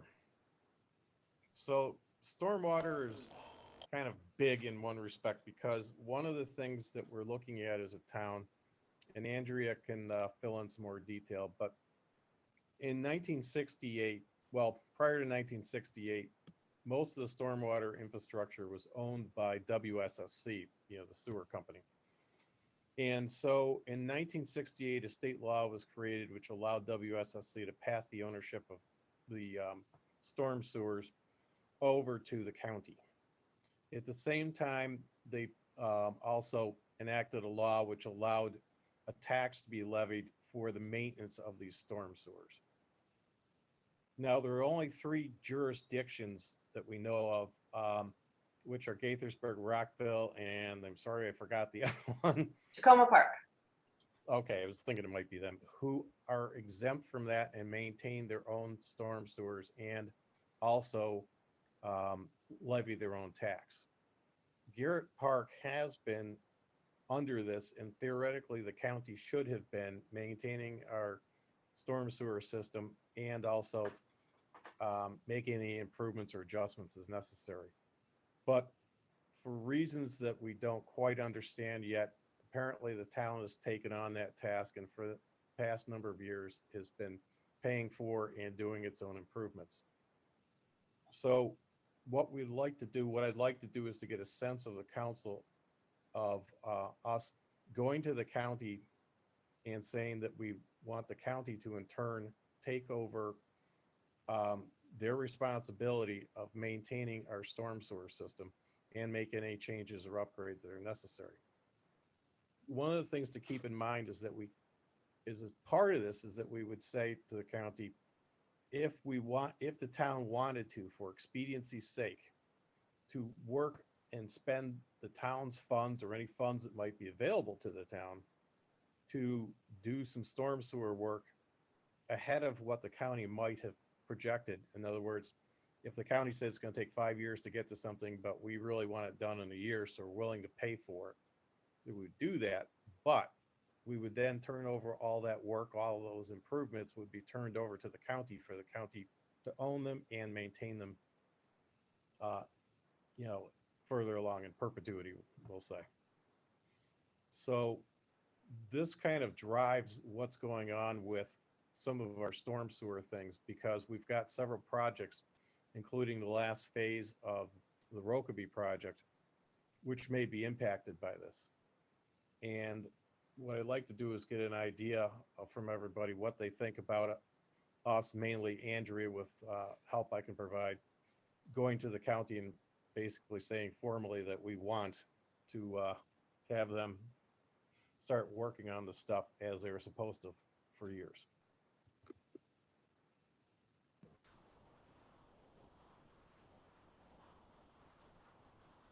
Go ahead, Donna. Only because I can't find my raised hand button. Sorry about that. Sure it's around there somewhere. Wanted to know what has been the experience of the town in maintaining its own, sewer system in general. Has it, is the burden, I don't imagine the burden must be very light, but what I'm getting at, is there a third option where that assistance, that maintenance obviously has a cost to it, which means that Garrett Park hasn't been benefiting from that cost for quite some time, it would seem. And if the county is overburdened and delayed in its processes, would it make more sense for us to continue going forward with plans regarding stormwater, and see if the county cannot reimburse us or be a little bit more, forward in the aspects of supporting those changes or that maintenance. So one of the options, one of the things we were looking at would be that we would, as a town, have the option to spend funds available to the town to do stormwater projects, and then turn the ownership and future maintenance over to the town. As far as the rest of the question, I'm going to ask Andrea if she's got any comments on working with the county on these things. I mean, we, up to this point, have been maintaining our own storm sewers and so forth. I'd say that there are stormwater improvements that we've made. There's improvements that we've made, but I don't know that the maintenance has been happening on the schedule that it theoretically is supposed to happen in the places where the county maintains it. So of the other smaller jurisdictions in Montgomery County, Kensington and Garrett Park and Friendship Heights are the outliers. Town of Chevy Chase used to be, but they successfully worked with the county to have the county take over the ownership and maintenance of their infrastructure. Kensington tried and was not yet successful, but they're watching what we're doing also. They're curious, especially about the tax that residents have been paying for many years, and that we're not getting the level of service that we should be. And I talked to the woman who manages that fund at the county and asked a very specific question about what services should residents in Garrett Park be getting that residents in Garrett Park, Tacoma Park, and Rockville don't get. And she gave examples, and that includes things like stream restoration, like box culverts, pipes.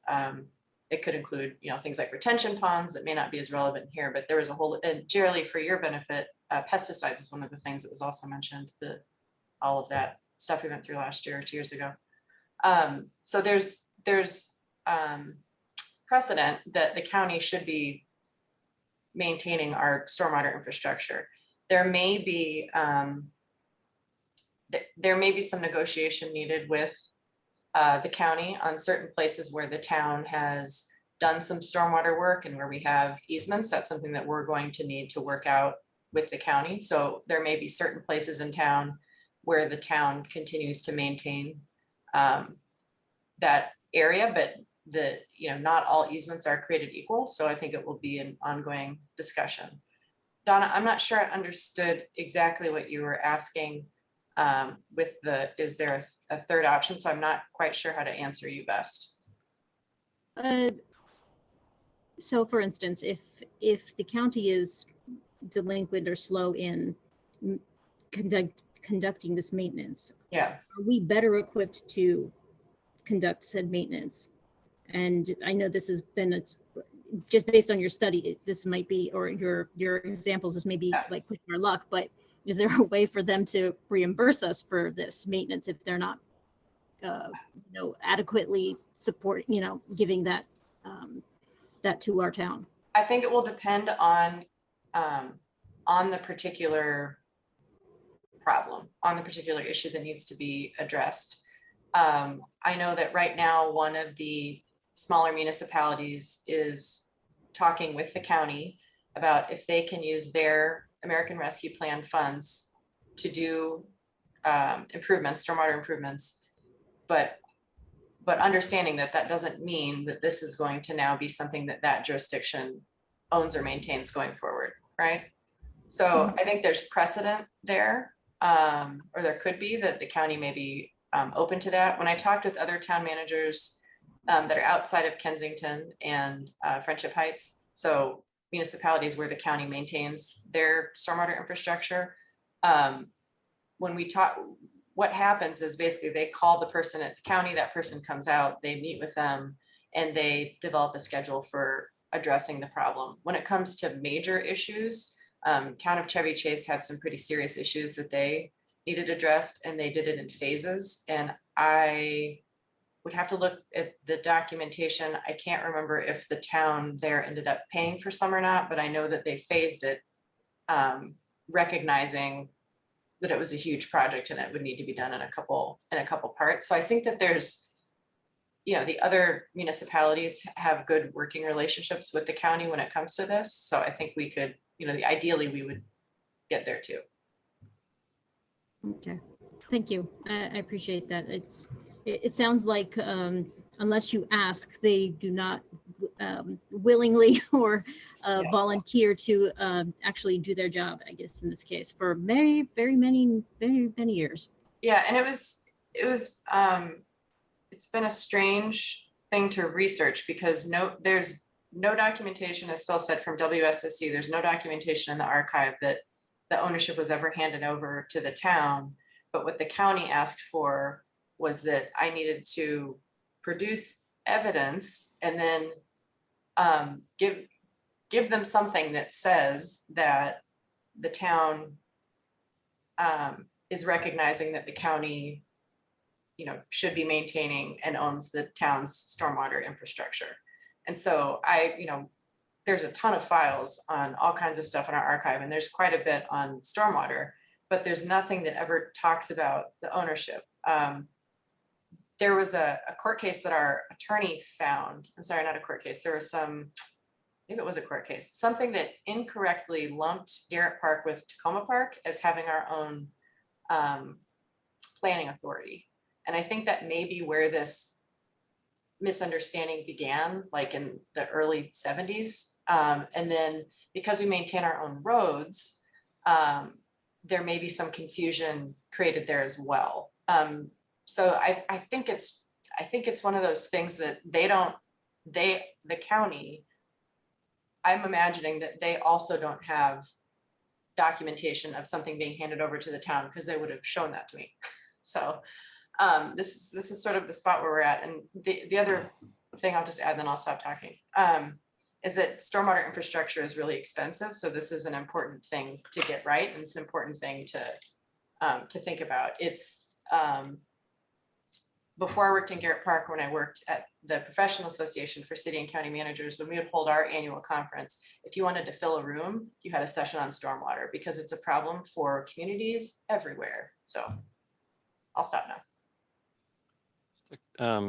Quick question on us maintaining our own roads. My understanding was that we get money that normally goes in taxes to the county that handles roads in the county's jurisdiction. We get a kickback or money back from them to use for our roads. Okay, so would it be the same thing for stormwater potentially?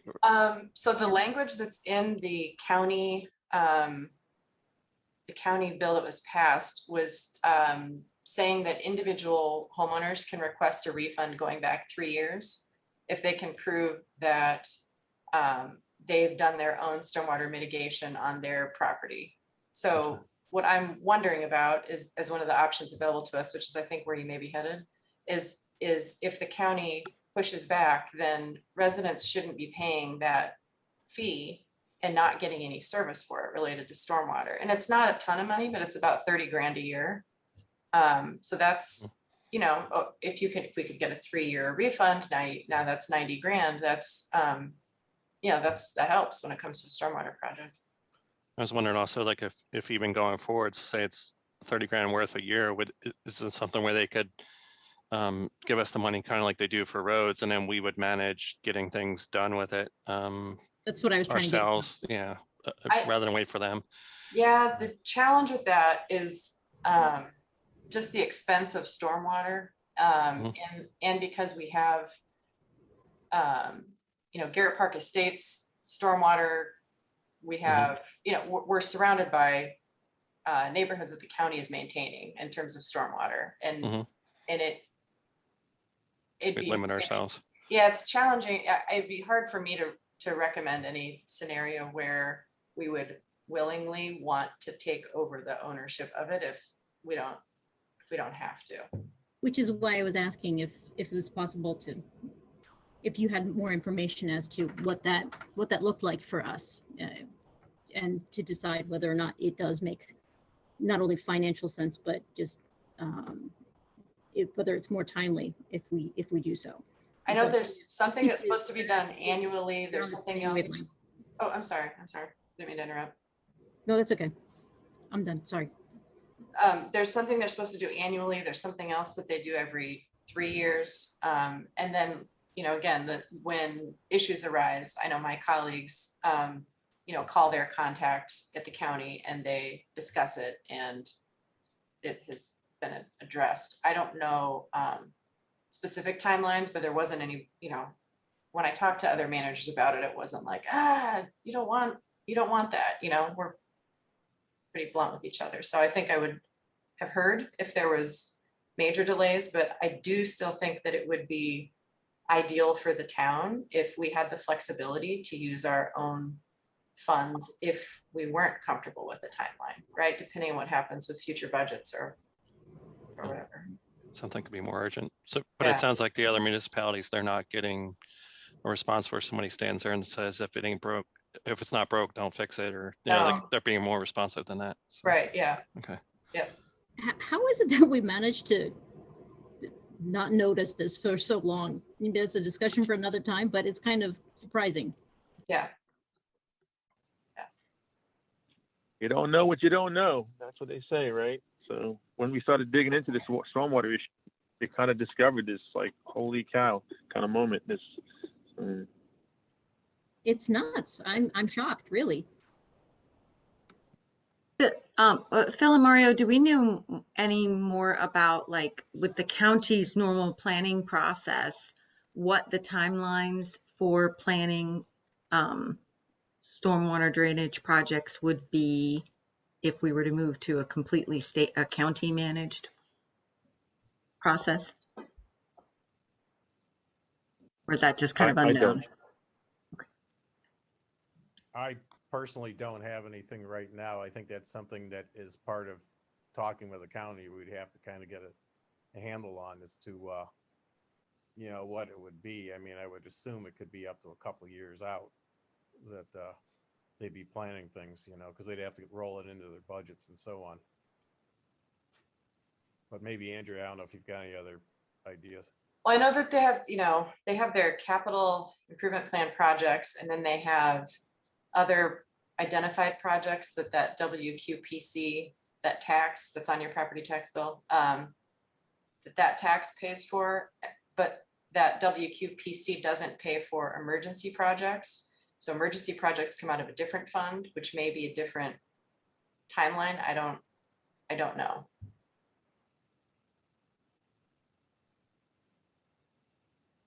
I would propose that if council is comfortable with moving forward with this discussion with the county, that part of what we would report back to council on, Phil and I, would be this issue of, is the town going to be allowed to use our own funding for certain projects if we want to push up the timeline? I think that the continued maintenance and ownership is the big sort of issue to keep an eye on. Mm-hmm. Yeah, I agree with you there. I do too. That makes sense.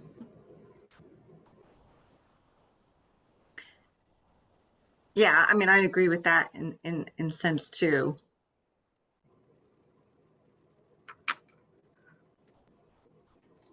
Well, it just Same sounds here. like it just sounds like it's the less of all evils, you know. It isn't, and I think it's just one of those things where I support. I mean, obviously, next step is getting, you know, having those dialogue with the county, Andrea and Phil and whomever, and you know, and then see take the next step. But it's certainly worth that exploration. I say we do that and move on.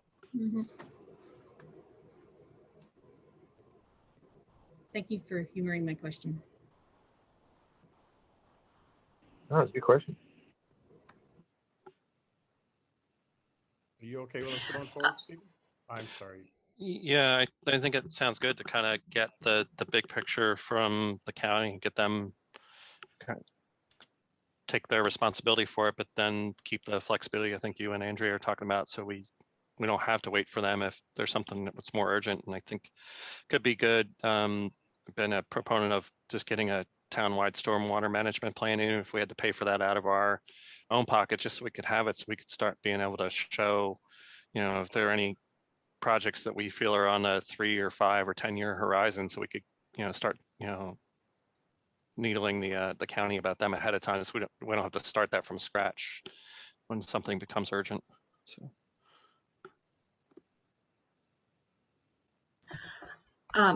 Phil, I just wanted to acknowledge at least one of the comments in the chat, that this discussion is really looking forward and would not have an impact on our plans to complete the work on Rokeby, correct?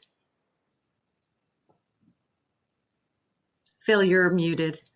I'm sorry, I did it. Rokaby's in 3 different sections. And the first section, which was the doing the survey, that's done. The second part, which is going to be the realignment and erosion control of the stream, is underway. The last piece of it is the crossing or pipe bridge, whatever ends up being. And I think that's one thing that we'll have to make a decision as a town, is do we want to go ahead and do that ourselves and not wait for anything to happen on the county, or do we want to wait on that particular project?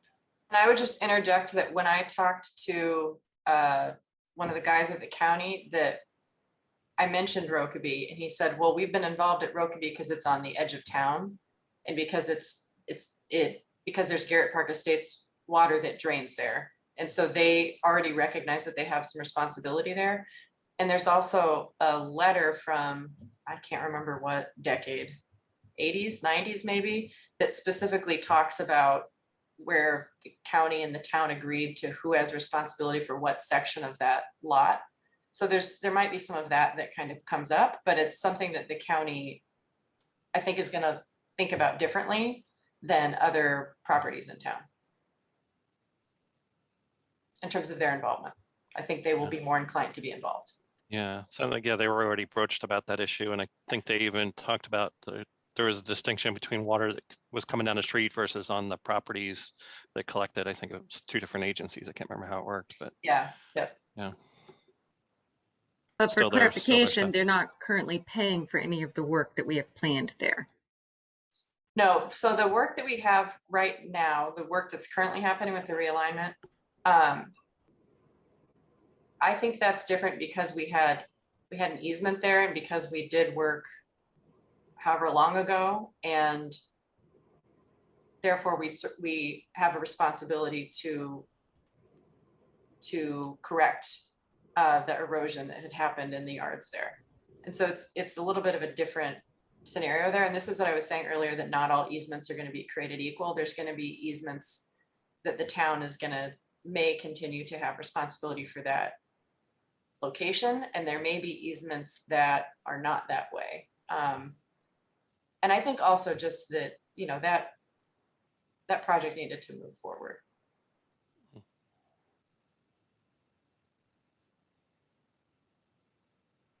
Thank you. Yep, to be determined. Okay, so basically, if nobody has any objection, then I guess Andrea, with my assistance, will go forward with working with the county to try and get them to take responsibility for things. And at the same time, we'll also work on trying to find out what their share of Rokeby might be to finish up the last of that project, mainly the crossing. I second it. I'll vote yes. Or I guess we do. We are voting them? really, Sure. yeah, Sorry. yeah. It's Yeah, we weren't really. So. I apologize. Oh, no problem. But you're in agreement and Yes. Yeah, yeah. We don't have opposition, so I think that was the thing you were Right. trying to find. I think yeah. you have consensus for your sense of the council. Yeah. Beautiful. That's what I needed. Thank you very much. Yeah. And Mario, do you have something or no? I saw you might have. Well, I'm here. No, I'm hanging on for dear life. I got to bounce in a second, but no, I'm 100% support what you guys are talking. Well, since you've got to bounce in a second, I'm going to just do a quick reorganization. And I'll let you do the archives report, and then it'll be followed by Councilmember Bennett doing the Strathmore redevelopment. Okay. Sorry, Jerry Lee. Anyway, thank you, and I'm sure I appreciate that because I mean I always recognize I think what Claire McDonald does, our town archivist, is just great work. And just real quick, just take 2 seconds. So a couple of things. One is the amount of interest and the amount of requests that Claire has had for research and questions that come from residents has really increased this year. I think people being home maybe during COVID. So she's had 41 requests for research from town residents and staff and outside research this year. So that was up from 31 last year. So they'll be putting her to work.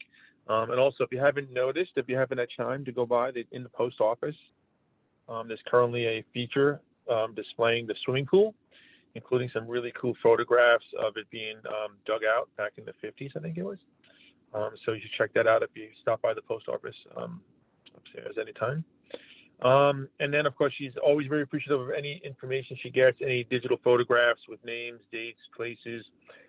She's doing a great collection, cataloging all that. And again, if anyone's still on this call, I encourage you to come visit the town archives when it's open. And again, it's not open all the time. You have to contact Claire and find out when she's going to be there. And her email is on the town website, or you can just type in archives at garrettparkmd.gov. Easy enough, Phil. Great. Thank you very much. Jerry Lee, you've got the floor. Sure. And in the interest of time, we have covered the Strathmore St. Angela Hall redevelopment at a number of council meetings over the last 10 months. We are still expecting the hearing at the end of November to go forward.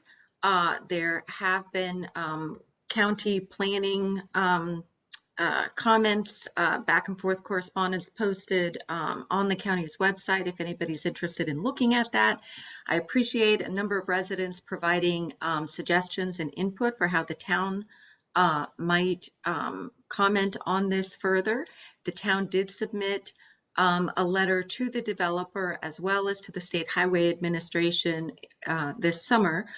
And I will work with Khaki in the town office to make sure that we submit testimony that follows generally the comments we already submitted, and adding some of the additional points that we've received from residents. For example, there was a suggestion that we recommend that they consolidate. Right now, the plan has 3 different entrances onto Strathmore, and I don't think we included a comment about that in our letter. So that might be an additional point that we could include in our testimony. And we may want to also, in addition to the testimonies, submit another letter to the developer with these same points. So I'll continue to work with Mayor Khaki and the town office on that over the next couple of weeks. Also, I just want to remind residents that it's not just up to the town to make comments. Any resident can make a comment about this proposed development directly to the county. The town, because of certain rules, we can only communicate with the county through the testimony process about our comments on the development. Any questions?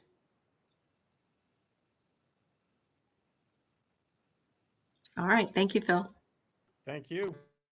Okay, so that brings us to the town manager's report. Okay, I will be quick. I'm not going to recap everything that's in here, but we had one new building permit, and there's been some progress with procurement.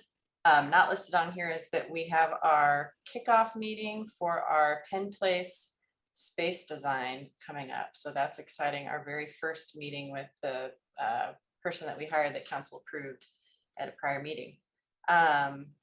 We've been busy. One of the things that will impact our meetings going forward is that we have an agenda management system. Joanne and Elizabeth and I are learning how to use it, but we'll hopefully roll that out sooner than later. That'll be easier for council members and for residents to see various information related to council meetings, a nicer interface to use also. And when we're in person again and we can have videos, it can all kind of be in one spot. So it makes it much easier to follow along and find the right place and all of that. So more to come on that. Lastly, I will just mention that if anyone who still might be on the meeting, if anybody isn't signed up to get website notifications or doesn't get emails from GPML or the town forum, please reach out to Elizabeth. You can call us in the town office, 301-933-7488, and Elizabeth will get you set up there, or you can email Elizabeth at, it's one word, adminelizabeth@garrettparkmd.gov. I should also mention the financials, that everything is at expected levels and total revenues and expenses are within projections. Any questions from council?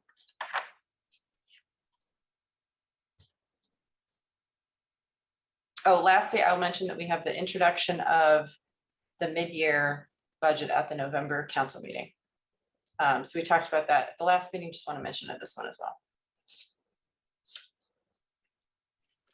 Do you anticipate the November meeting to be virtual, or are you considering in person? Yes, I would. I mean, it's a discussion that we can have. I would prefer to be virtual since I have 3 young kids, and I think to be in person, I would need to be masked, and I'm not sure how. If we did in person, I think we would need to do just in person without trying to do all of these things at the same time. I'm not sure that anybody on the line would understand if we're all masked, or for those of us that would want to be masked. That's always the thing that I'm weighing when thinking about it. Yeah, good point. It's probably not enough upside to it, and I haven't heard one person even ask for it, so yeah, I'm fine with virtual for time being. Okay. So. Yeah, I think actually we're able to have a more open meeting right now with the virtual.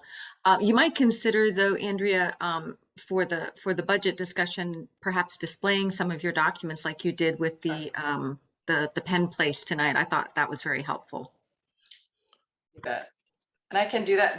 The challenge for me is when I'm trying to take minutes and show things and all that at the same time. But hopefully our agenda management system will also help do all kinds of that stuff more easily. So But I That might can. be a- Sure. Or maybe if we schedule it in advance, we could maybe have one of the other town support personnel support that part of the meeting. Yep. Is maybe transcription also an option if this is being recorded anyway? It could be, but minutes are a different animal than transcription. No, I understand that. Just saying yes, you would. You'd still have to do the translation, I guess you'd say. Yeah. It's a good discussion though, in terms of clerk duties in general. Point taken. Okay. Unless there's anything else, I think I will adjourn the meeting. Thank you for doing double duty, Phil. Do you mind Yes. stating the time just for the record? Yep, I was just about to. I would just make Thank sure you. I did, but I'm adjourning the meeting at 9:47 according to my clock. Everybody have a nice evening. Thank you for hanging in there. Appreciate it. And thanks for all the help as I fumbled along. Thank you, Phil. Thank you. Thanks, Good everyone. night. Good Good night. night. Have a good one.